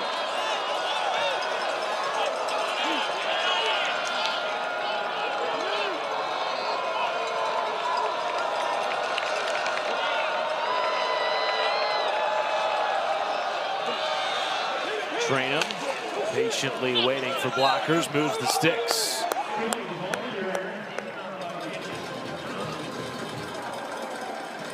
Just 63 yards in the third quarter for Toledo. Almost feels like, Dustin, that they've gotten a little bit more conservative with the lead, which has dwindled in this quarter. It does, and they're sort of playing into Bowling Green's defensive hands in some ways. I mean, when they're throwing the football and taking those shots and creating explosive plays, like, to me, that's when the Rockets are at their best. That's when they're firing on all cylinders, and that's when they're the most dangerous. Third straight carry to train them. Evan Branch Haynes in on the tackle. They can let this roll to the fourth quarter if they decide to. You got to remember, though, Matt, I mean, I've played in a lot of these rivalry games, and things get a little tight. There are human beings on both sidelines, and the emotions are real, and there's pressure involved in this game. So I'm not saying that they're getting conservative, but overall, I mean, these players they're playing a game, they're trying to win, and they're looking at the clock, and they're like, we got the lead, and there's going to be 15 minutes left here, and that's it. Great catch by Eric Holly III, who last year rotated into wide receiver for the first time in his career. We'll make it 3rd and short when we come back for the fourth quarter in the 90th meeting of the Battle of I-75. Separated by just one game, Toledo up in the series 43-42-4. They try to close it out against the surging Falcons when we come back.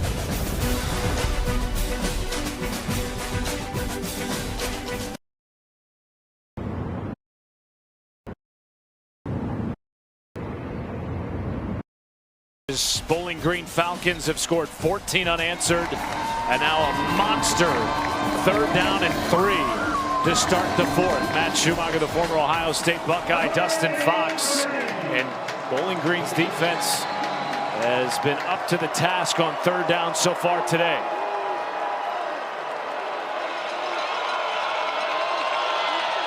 Gleason rolling right, under pressure, has the pass caught by Junior Vanderos to extend the drive.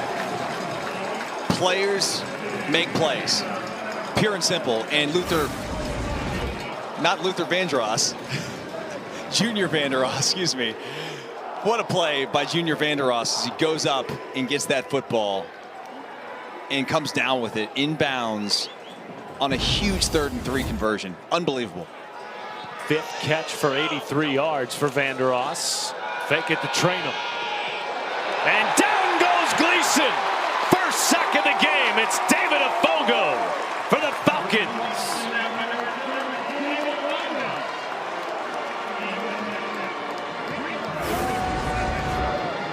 Could have come at a better time for Bowling Green. All day to throw. Gleason had all day sitting back there, just couldn't find anybody open. It's more of a coverage sack than anything. It was a late in the down sack by Afogo. 2nd and well behind the sticks for Toledo. They've been in this position a lot in the second half. Was there contact early? No. And it's Jalen McClendon, a National Defensive Player of the Year candidate last year at Tennessee State, with the stop.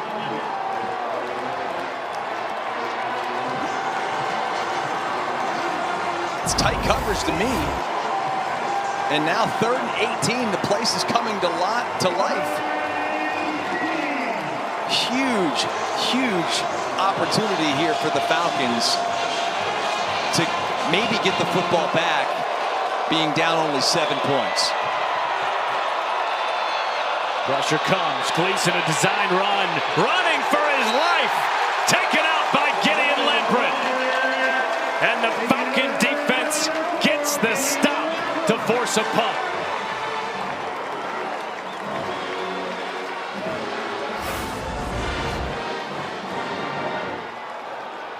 Just a great job by Bowling Green's defense. They came to life in that series. It appeared for a second after the catch by Vanderos that Toledo may just go down and score. There is a flag down the play. Brennan Ridley will let this bounce into the end zone. We'll wait to see what the flag is. Looks like it could be a false start on Toledo.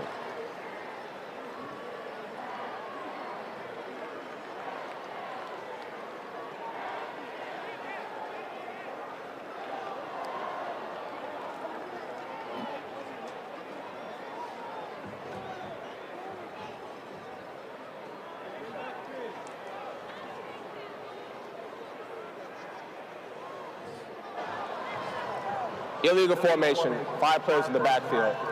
Kicking team. That 5-yard penalty will be assessed from the touchback spot. 1st and 10 at the 25-yard line. Timeout. Media. 9th penalty of the day on Jason Candle's Toledo Rockets, who have seen Bowling Green score 14 unanswered. We'll be right back after this.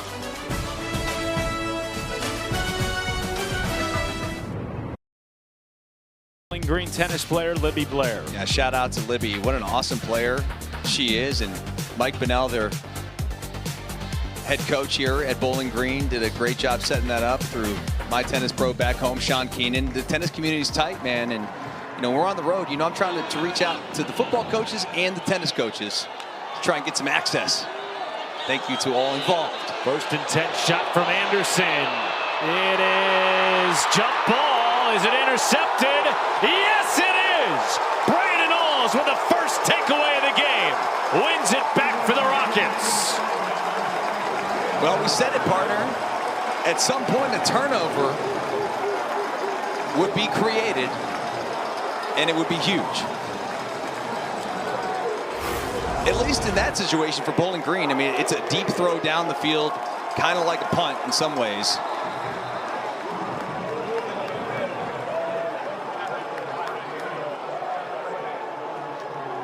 We'll have to verify, did that ball hit the ground? Do we have an angle to verify if that football hit the ground or not? I mean, that was a true 50-50 ball. Thank you.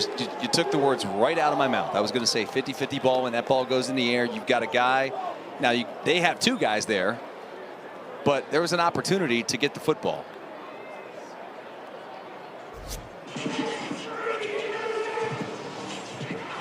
Well, it looked almost initially, Dustin, that Kadarius Roberts made the catch, and at the end had it wrestled away as they were going to the ground by Brandon Alls, who led Toledo last year with 4 interceptions.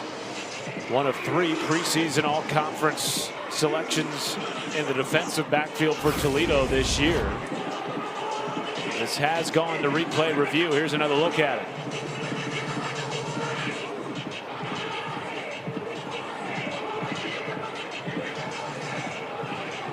No, I don't think Roberts ever had possession of the ball.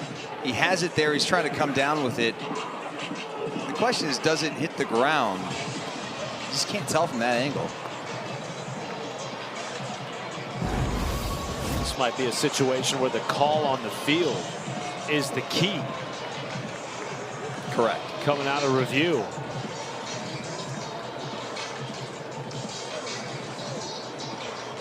If it stands, it would be the 10th takeaway of the season for a Toledo defense that leads the MAC in turnovers. And what a momentum-changing swing against a Bowling Green offense that has scored 14 unanswered and has looked the more polished offense in the second half.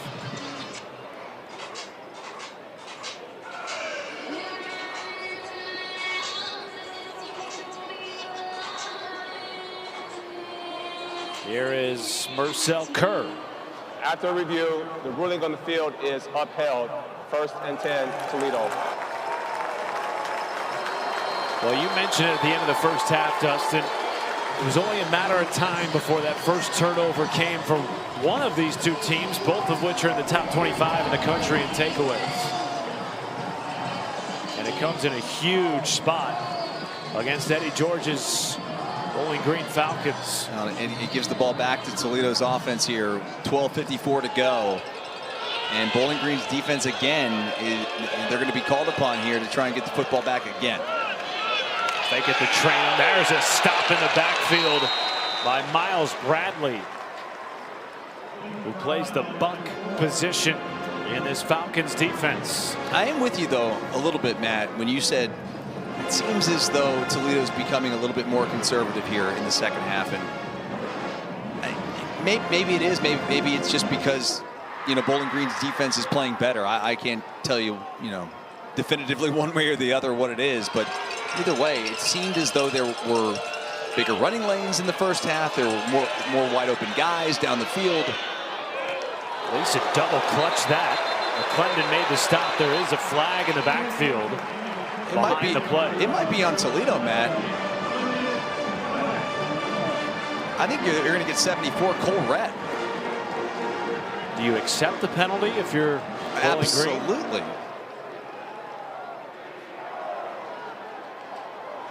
If it's a 15-yarder, which I think it may end up being, yeah, absolutely. Maybe after the play, too. Offense, Oh, no. number 74, 10-yard penalty, second down. So it'll be 2nd and 22. 10 penalties on the Rockets this afternoon. I thought they were going to maybe get something after the play. Nonetheless, it's a hold on Cole Rett.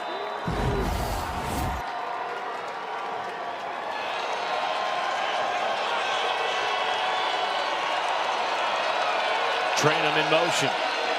Joins Gleason in the backfield. Fake it to him. Gleason downfield. Hits his man in stride, but it's incomplete. Terrell Crosby Jr. had it in his hands and lost the football. Unbelievable. Just a flat-out drop. I mean, you can't throw this football any better than Tucker Gleason just did. That is such a well-thrown ball in stride, and there's no words to, say how's that happen. Just maybe a lack of concentration at the last moment. Wow. Play clock winding down here on 3rd and 22. 4-man rush. Gleason underneath, caught by Holly III to at least get them back towards the original line of scrimmage, but another punt upcoming for Toledo. Boy, has this Bowling Green defense totally flipped the script in the second half. They have done such a good job just hanging around, just keeping the game close, giving an opportunity to your offense. The offense hasn't done much in this game, but they've done just enough. Emilio Duran just got that away. Here's Brennan Ridley. The Hampton transfer out across the 40 and brought down. Good starting field position here for the Falcons, Matt, and they are down just 7 points. All 4 of Toledo's offensive drives in the second half have resulted in punts. Bowling Green hanging around at the Doig.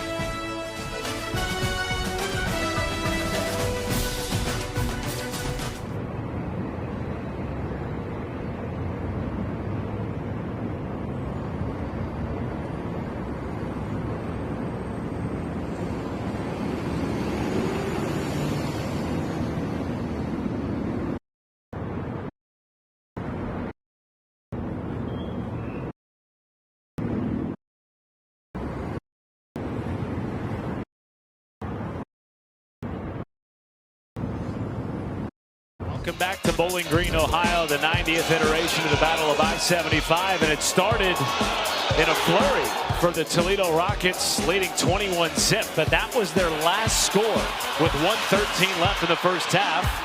First half ended with a 45-yard screen to the house to Cameron Petaway for Bowling Green with little time left, and then a back shoulder throw by Lucian Anderson to his tight end Jacob Harris, the first passing touchdown of the year for Bowling Green's backup quarterback, playing in place of the injured Drew Pine today, making his first collegiate start. And somehow, some way, the Bowling Green Falcons are a score away from tying this game. A lot of window dressing there. Design run for Anderson, stuffed by Kavion Sherman, the leading tackler for Toledo, his 10th stop of the day.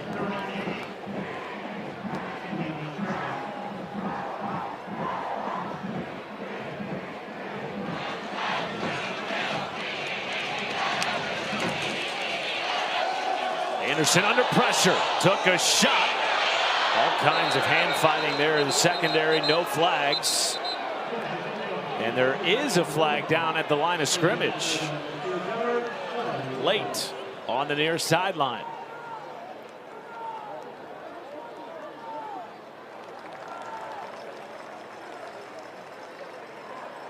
The initial call is ineligible downfield.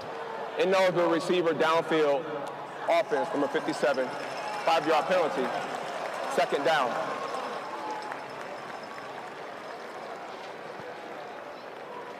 It's the center, Paget.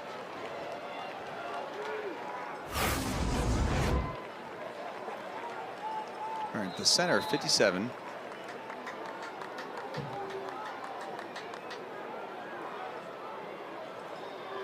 I mean, this is not a screen. Just lost his head a little bit there. The 3-year starter at center. Preseason first teamer. A little hot on the pass to R.J. Garcia. Brings up 3rd and 15 for Bowling Green. What do you make of Lucian Anderson's start today? I mean, it hasn't been great. Certainly not great statistically.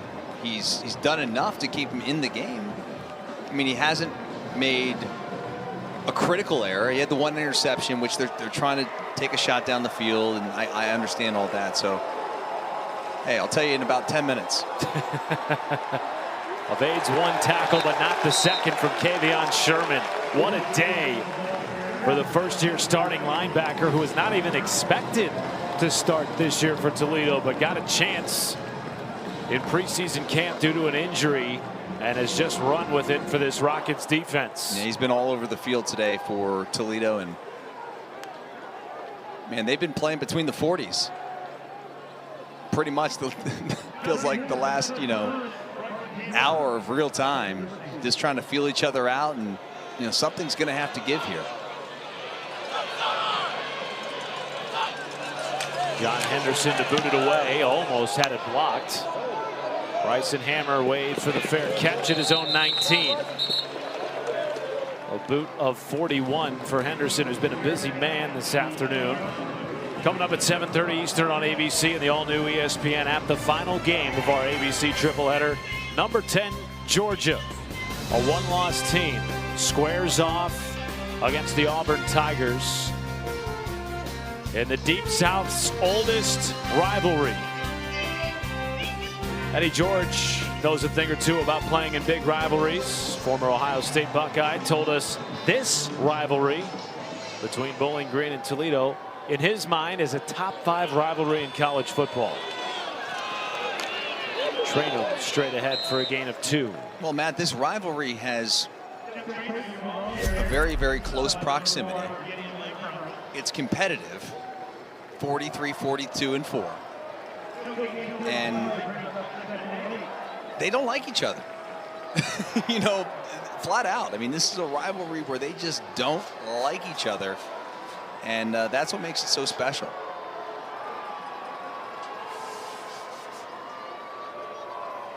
Toledo is very content to run down the play clock here, Matt. Mason throw on the run to Rudolph. Stopped 2 yards short of the line to gain. Of the notable FBS rivalries around the country, this one is top 5 in terms of proximity. And that's part of what makes it so heated and highly anticipated every year. We know how close it is. In fact, you and I partnered. We stayed in downtown Toledo last night. And it was a very easy 20-minute drive here to the stadium this morning. Toledo just 3 for 10 on 3rd down attempts this afternoon. Need to get to the 30 to move the chains. Chip Traynham time, if you ask me. Here he is, and he is stopped in the backfield. TFL, Isaiah Thomason. And the Falcon defense bows up again. I think the right decision to run the ball with Traynham, who's been averaging almost 6 yards a carry today. But you can't account for a TFL. An unblocked defender, 17, Isaiah Thomason, is in there in a hurry. And that's a big dude, man. And wow. Bowling Green's defense has just really come to play here in the second half. They still have not allowed a score since the end of the second quarter. Here's Brennan Ridley. Escapes 1 tackle and then gets stacked up at about his own 30-yard line. Again, Bowling Green's defense keeping them in this game. Lucian Anderson, in his first collegiate start, has a chance to lead a game-tying touchdown drive when we return.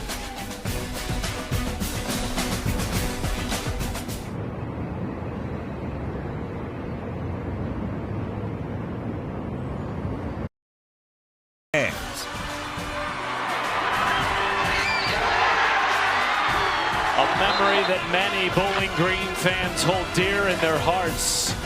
Snapped a 9-game losing streak in the rivalry back in 2019.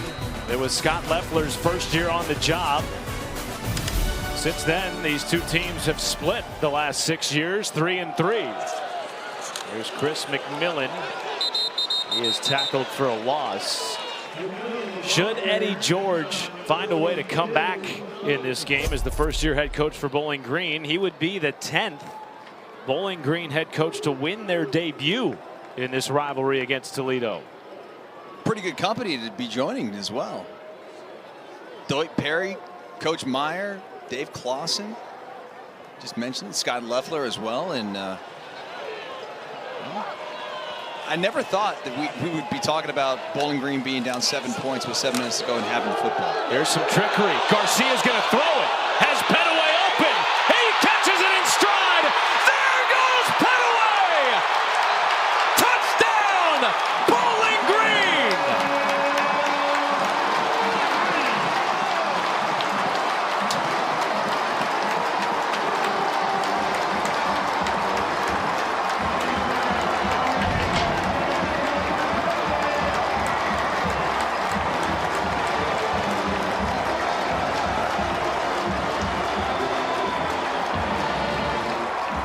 Absolutely speechless right now. I have no words. I cannot believe what we have just seen, Matt Schumacher. That's the best moment I've seen today. And I think it may be the best moment that AT&T's seen, because that is going to be our AT&T best moment of the day. A little trickeration here by Bowling Green.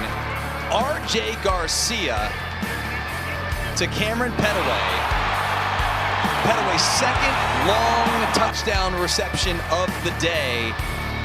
And my goodness, partner, can you believe what was once a 21-0 lead for Toledo and appeared to be, I don't know, like name the score if you're Toledo. One of those kind of games. To now we've got a tie ball game here. 7 minutes to go. This place is sold out. It's rocking in a rivalry that stems back to the early 1900s. The 90th meeting between these two schools.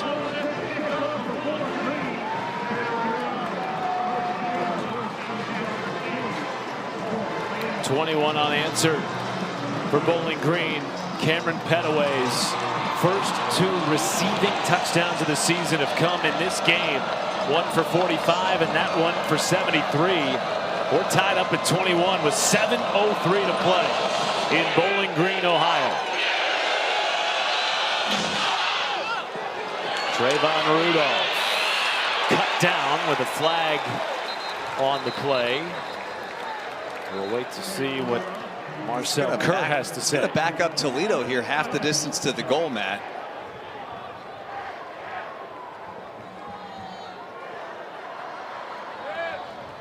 Yeah, I think they're going to get Toledo here. 22. Return, illegal block in the back. Receiving team, number 22. Half the distance to the goal line. First down. That was their safety, Nicholas Thompson, on the kickoff return team. And so Toledo's offense way backed up inside their own 10. It's been a perplexing second half for Jason Candle, Toledo's head coach, who calls the plays of one of the most explosive offenses in the country. They have led the MAC so far this year, averaging nearly 36 points per game.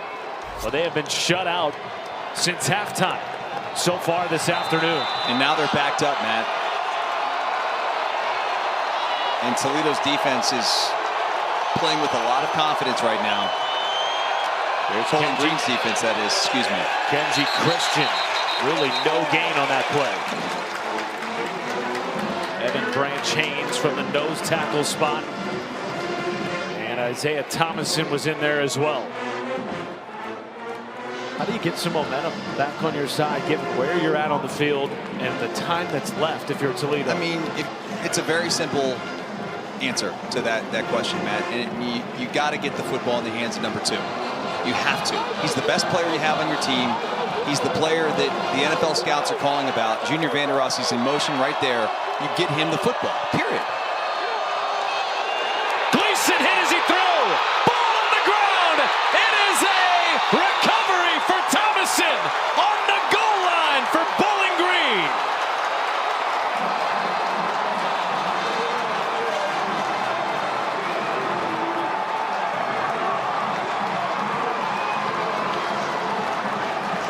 Miles Bradley with the swat. And Isaiah Thomason with the recovery, and the first takeaway of the game for the Falcons.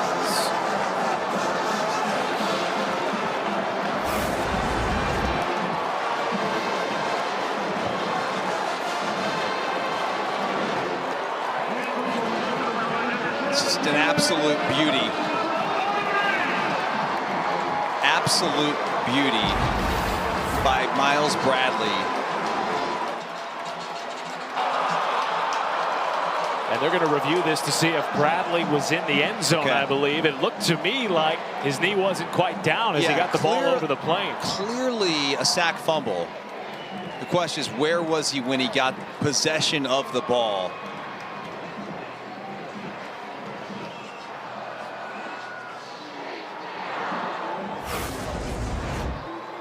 Matt, it was an explosive get off by Bradley. It was a violent motion to get the football out, and then the recovery. Isaiah Thomason, 17. Where's he at? I mean, what an athletic play. If he's not in the end zone, he's inches shy.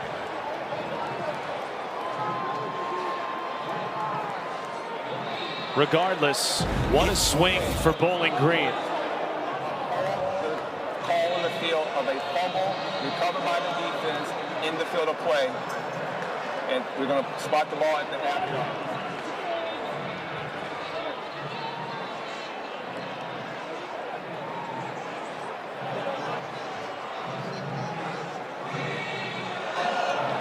After further review, the ruling on the field is upheld. First and goal for Bowling Green. Bowling Green trailed in this game 21-0. It looked like Toledo was going to run away with a rivalry victory. And instead, Eddie George's Falcons, with basically a brand new roster and brand new coaching staff, have fought and clawed, and now they are inches away from taking their first lead of the game. Incredible. Just incredible, Matt. 3 tight end set. Ball on the nose of the end zone. Chris McMillan cuts it upfield. Touchdown Falcons! BG's first lead of the game.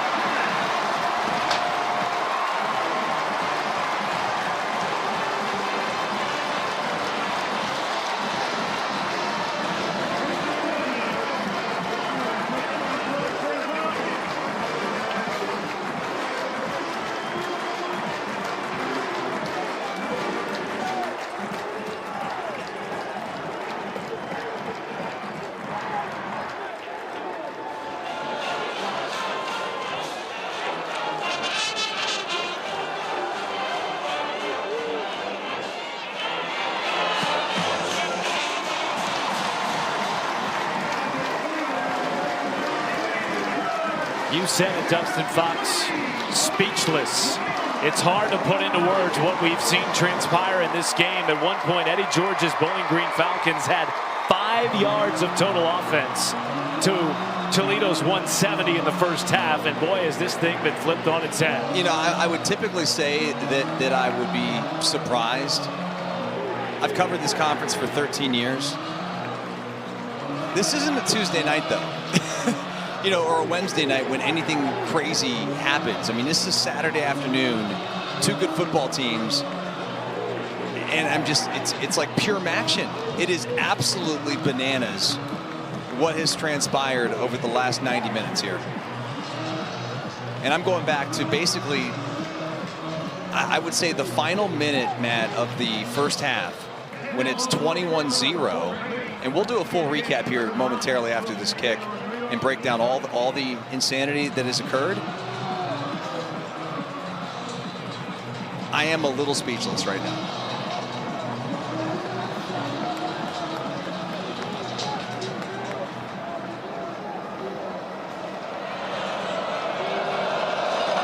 Zach Long boots it away. Trayvon Rudolph receives it at his own 5.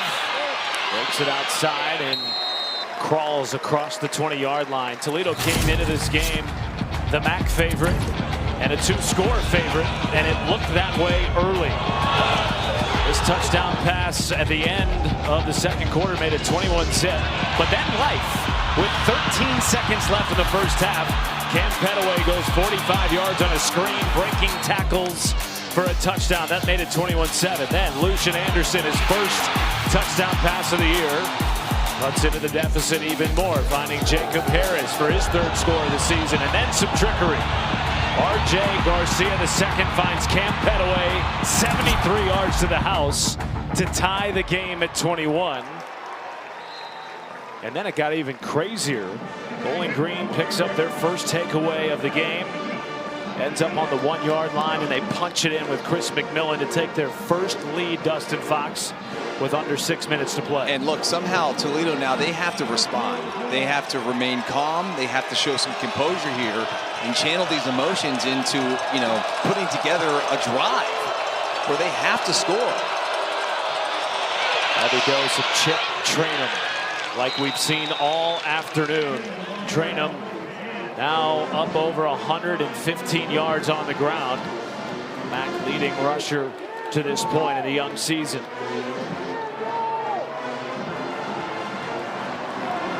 There's plenty of time for this Toledo offense to work as we've got flags on 3rd and short. Jacob Peterson, I think they're going to get with a false start. That's their tight end. It's his 2nd of the day, Matt. False start offense, number 65, 5-yard penalty, 3rd down.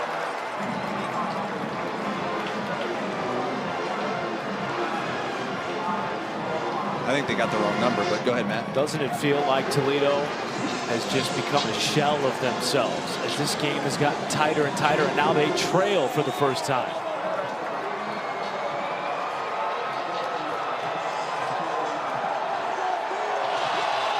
It's almost like they're shell-shocked. 8 second-half penalties for the Rockets. And now 3rd and 6.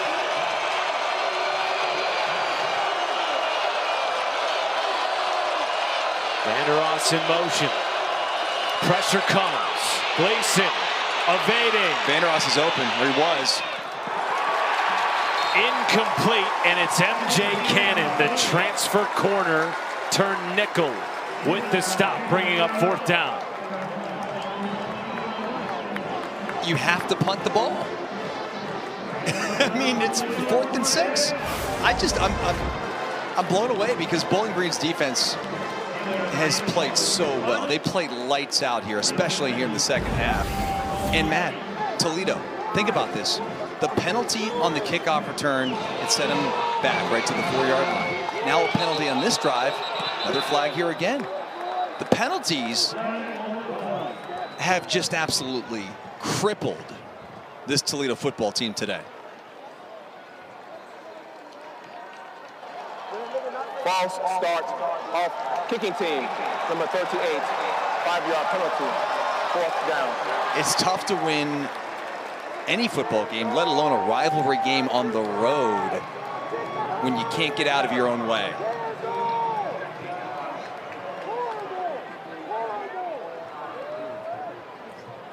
Bowling Green in search of its first MAC win of the season and of the Eddie George era. He spent 4 seasons at Tennessee State, completely turned that program around, winning a conference championship and taking them to the FCS playoffs in his 4th and final season a year ago. Brought numerous staff and players with him to begin a new era of Bowling Green football. What a signature win this would be in the early goings of his career. So a lot of football to play. Brennan Ridley waves for the fair catch.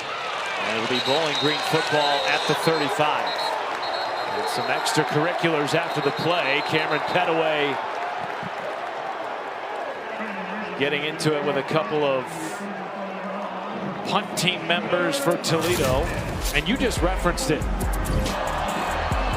penalty on the kick return set up Toledo inside its own 5, led to this. Miles Bradley punches it out. Isaiah Thomason recovers. And the very next play, Chris McMillan's 3rd rushing touchdown of the season to give the Falcons their first lead of the game. I'm more surprised that Toledo didn't get a first down on that last drive. I thought they'd get the ball right back and they would just, all of a sudden there would be a sense of urgency. They'd get back to what they did in the first quarter. They're an explosive offense. They'd find Vander Ross. They'd find Chip. All these guys that had made plays early in the ball game, I thought they'd come to life there. And then, Bowling Green's defense stood toe-to-toe with them. It was 3rd and 1, Matt, and then they had the false start. And how about this? Bowling Green, they're running downhill right now, Matt. 15-yard gain to Kadarius Roberts, one of the players that came with Eddie George from Tennessee State. First down, Bowling Green. That's a really cool play design. Everybody thinks that it's going to go jet motion all the way across the formation, and he sticks the foot in the ground, and the play is designed to come back. It's well done. Think about this. Bowling Green came into the day 106th in the country in scoring. Eddie George told us it still hadn't felt 5 weeks through the season like their offense had gotten going. The engine was on, but they weren't in drive. Today they start a backup quarterback who hadn't attempted a pass this year. And now they have 28 points and a 7-point lead with 3:57 to go against their arch rival. What a story in Eddie George's first year at Bowling Green. Well, we talked about it a little bit in the open, Matt. And in terms of a game like this, it's a huge rivalry. This is when, like, guys step up and become legends, become household names. And I'm not saying he had the perfect game, but I think people will remember the start by Lucian Anderson if they somehow are able to hold on to this victory, or hold on to this lead to get the victory, I should say.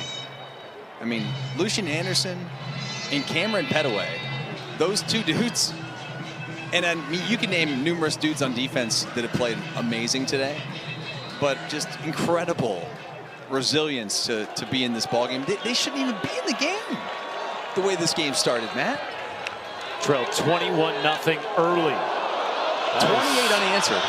Stopped in the backfield, but then Kadarius Roberts with an effort to pick up a couple of more yards.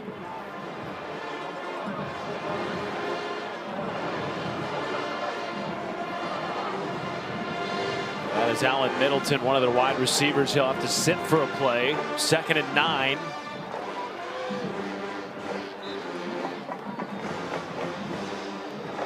As the clock continues to churn, Toledo does have all 3 of its timeouts plus the 2-minute timeout. They are in the danger zone here with the ball at midfield.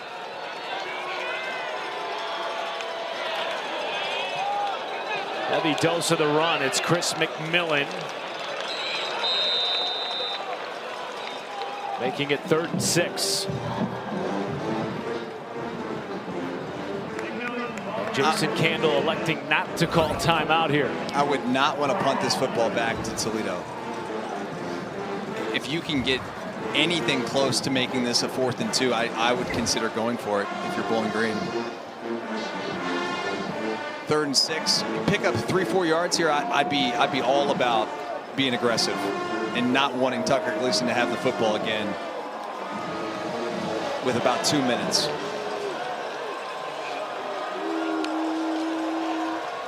Anderson keeps trying to find a hole in there, picked up maybe 1 or 2.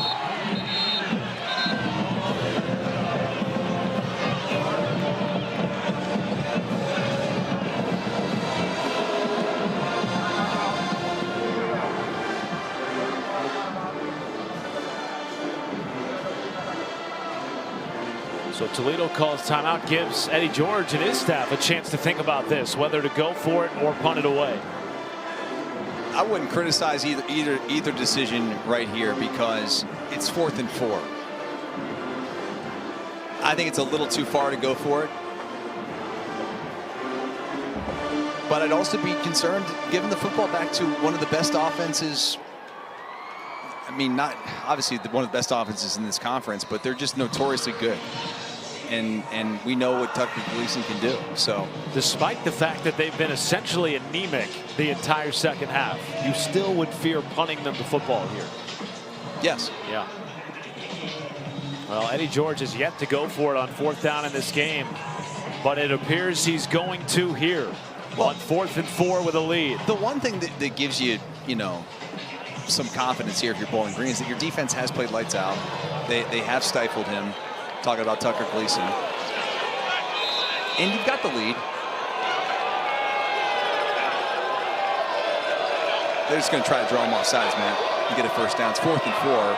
Why not? This doesn't hurt anything. You get up to the line and see if you can get a free 5.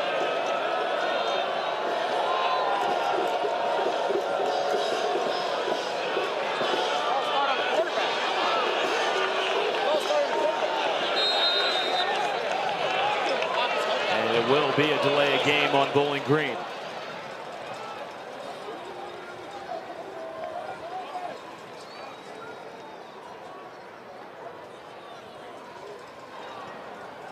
Delay of game, offense, number 57, 5-yard penalty, 4th down. So Eddie George will elect to play the field position game here and rely on his defense, which has allowed his team to mount this 28-point swing. Oh, there's no doubt. I mean, the turnover, the stops on 4th down, they have just been lights out. Brandon Fisher, their defensive coordinator, deserves a ton of credit for how they performed today. Well, that punt was shanked by John Henderson. His shortest punt of the day. Pretty good starting field position here after the 24-yard boot for Toledo. It's like a net of 15 yards, man, on that punt. 2 minutes, 33 seconds. 2-3-3. Well, Jason Candle's offense historically explosive, and we saw it in the first half. But so far in the second half, Dustin, they've managed just 95 yards. How do you change that here with 2:33 to play and 2 timeouts? I'll say it until I'm blue in the face, and that is get the football to number 2. Junior Vandeross has to catch the football. I keep wanting to call him Luther Vandross for some reason. I'm just not that smart. You probably take that as a compliment. I'm sorry. Long throw is complete to the NIU transfer Trayvon Rudolph. Now he caught that ball in bounds, so the clock continuing to churn here. Toledo going with tempo. Junior Vandeross is on the hash mark top of the screen in the slot. Gleason looking for Holly, and the flag comes in. Victor Vasquez in coverage, and I believe he's going to be whistled for pass interference. No, check that. It's Jalen McClendon. Pass interference, defense, number 8, 15-yard penalty for the previous spot, 1st down. And they're going to have to change the game clock here because it has continued to wind down despite the penalty and stoppage of play. How many times has that happened today, Matt? It happened against Bowling Green at the end of the first half, so something's going on. They've had some issues with that.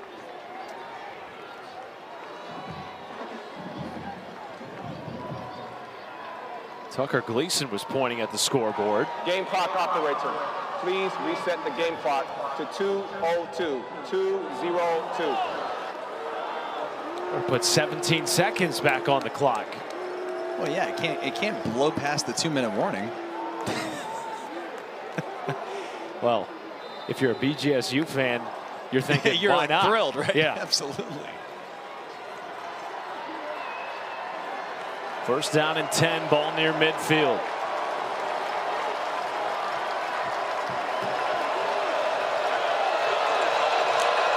Chip Traynham dancing and taken down. Gideon Lamprin, his 12th tackle of the game.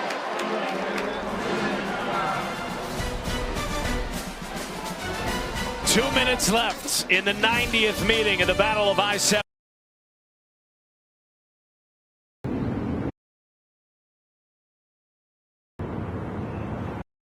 In the first half, they've scored 28 unanswered to take a 7-point lead as Toledo is driving with the football on 2nd and 12. Coming out of the 2-minute timeout, they have 2 timeouts left. Matt Schumacher, the former Ohio State Buckeye, Dustin Fox in the 90th meeting of this heated rivalry in which Toledo leads by a game, 43, 42, and 4. A reminder coming up next on the U, Alabama State, Jackson State. You can catch kickoff over on the app. 3-man rush. Gleason delivers a strike to Junior Vanderos. His 6th catch of the game to move the chains. That's exactly who they need to find. And that's not good right there. He's a little gimpy after the play. Here he is isolated in the slot. Does a good job creating the separation. We talked about the matchup before the game. MJ Cannon, their star corner / nickel. That's the matchup to watch. We'll have to also keep an eye on the health here in the final minutes. With Chip Traynham, Vanderos stayed on the field, by the way, lined up in the slot for that run to Traynham, who continues a monster day, over 120 yards rushing for the former Ohio State Buckeye, who ran for 83 in a rivalry game a few years ago against Michigan. He's played in these big games many times before. Need a touchdown to tie if you're Toledo. Gleason hit as he threw and almost intercepted. Almost the game-sealing takeaway for Caden Marshall. Well, Caden Marshall nearly comes up with the interception, but the pressure by Bradley was nearly there to get home for the sack or a sack fumble. Bradley has had himself a whale of a game. He's the one who had the sack fumble in the end zone. 3rd and 5.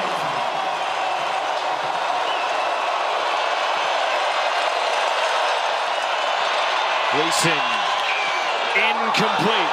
Intercepted. They say it was picked off. I think he did. MJ Cannon, they do say intercepted it. Now this will be reviewed on the bobble by Trayvon Rudolph.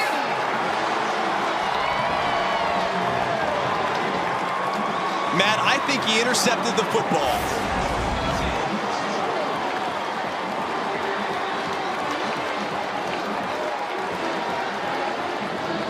Oh my goodness. The ruling on the field is an interception. Play is under further review. Matt, he caught it off his rear end. That's a pick. That's an interception. Wow. We had the butt fumble. That was an interception off of the rear end of the Toledo wide receiver Trayvon Rudolph. That was unbelievable. There were no turnovers in the first half. We knew coming in that at some point turnovers would be a story. Two teams that came into the day tied for the MAC lead with 9 takeaways apiece. Toledo drew first blood. Yeah. But since then, 2 consecutive turnovers forced by the Bowling Green defense. Maybe the game-sealing one with 1:06 to play. Well, to me, that's clearly an interception. After further review, the ruling on the field is upheld. Interception. Wow. And with just 2 timeouts, Matt, game's over. Take a few knees. And wasn't that the story all second half for Toledo? Drive-killing mistakes, whether it was turnovers or penalties or both. And ultimately, it's a turnover to seal their fate in a game in which they led 21-0. Just an unbelievable play. Pudge the Cat's going to be purring all night long here in Bowling Green. There is no doubt about that. And Eddie George, I wonder if he's pinching himself right now because, like, he has to be in a little bit of disbelief. I don't think there's a fan in the stadium, Matt, that feels like they had a chance to win this game at any point in the first half. Timeout will be taken with 1:01 maybe left on the clock. Might take a look at this.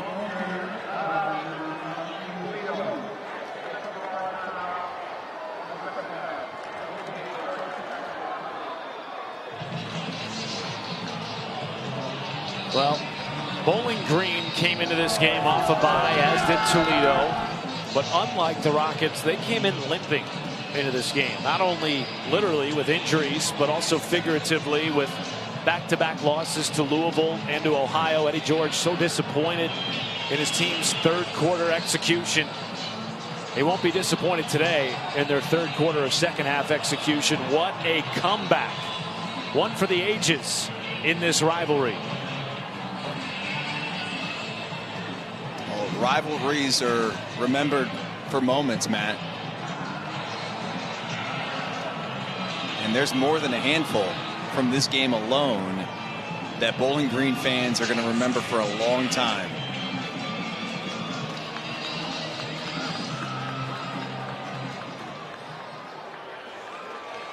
And on the other sideline, shock and disbelief. I've watched the whole thing and I'm still in disbelief. Toledo's offense had 308 yards in the first half. Here's Chris McMillan taking more time off the clock, lunges ahead to make it third and manageable.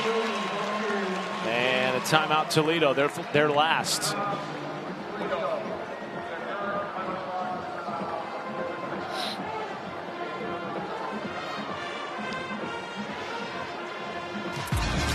Well, this fourth quarter has been absolutely bonkers, starting with this ball inside the 5. Miles Bradley punches it out.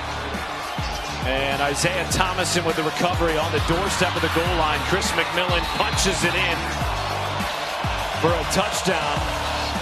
And then on the last drive of the game for Toledo, they were driving. Tucker Gleason had made a couple of nice throws. That one gets picked off by MJ Cannon, who Dustin featured early in this game as an X-factor defensively. Ultimately comes up with what is possibly the game-winning turnover today. That stat is pretty remarkable. That's on the screen right there, partner. Wow. Well, they're 54 seconds away from putting a 1 in there. There will be a little bit of time here, Matt, after they're going to run this out to the right. And when they start the play clock, let's see how much time is there going to be. About 6 seconds, looks like. Yeah, so I would snap it and go run out the back of the end zone.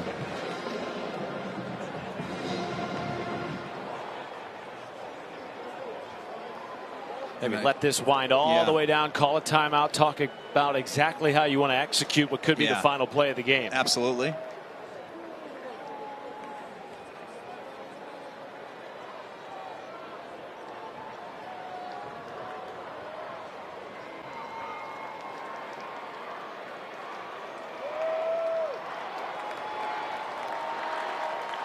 Five seconds. I think that I think that's the right call. I don't think you want to punt the ball away. And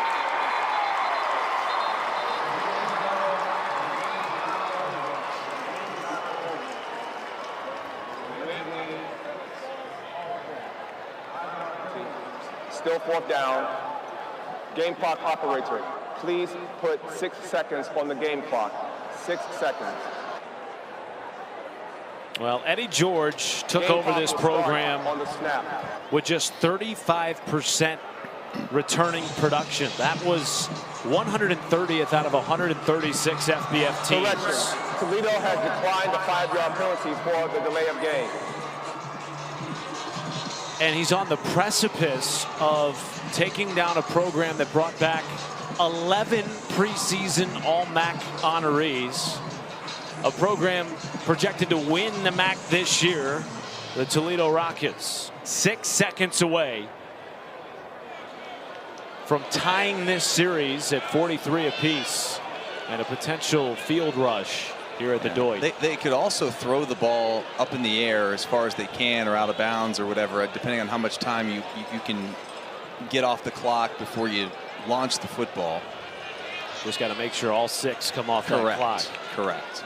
Where this ball is on the 20, you do not want to give Toledo a chance. Has elected to take the 5-yard penalty for the delay of game. They have declined a 10-second runoff for the foul occurring in the last 2 minutes with the clock running. 4th down. Game clock will start on the snap. So how are you defending this if you're Toledo? Is it just an all-out blitz to get to Lucian Anderson? Yes. I mean, absolutely. I mean, this is a desperation play.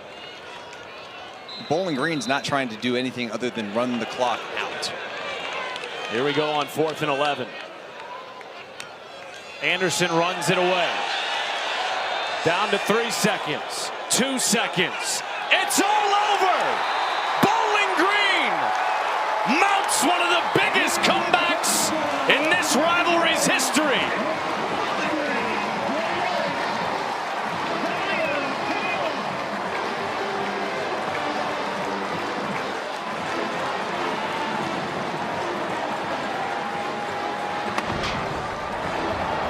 And here comes the student section.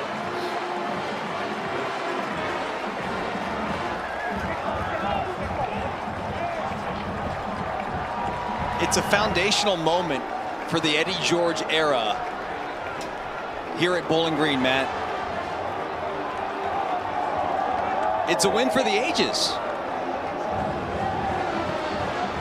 Unbelievable. First win for Bowling Green since 2004 when trailing at least 21-zip. Eddie George becomes the 10th coach in program history to win his debut in this rivalry. And how sweet it was trailing 21-0 late in the first half. When Eddie puts his head on the pillow tonight, he still may be in disbelief a little bit. I promise you that. Look, Eddie George has played in a lot of rivalry games himself as a Buckeye against that team up north. And I'm sure that he'll remember this one just as much as anyone that he ever played in. Bowling Green wins a remarkable comeback in the Battle of I-75, one for the history books. They have tied the series at 43 apiece. For Dustin Fox, our entire crew, Matt Schumacher saying so long as we send you to Tiffany Green and Jay Walker.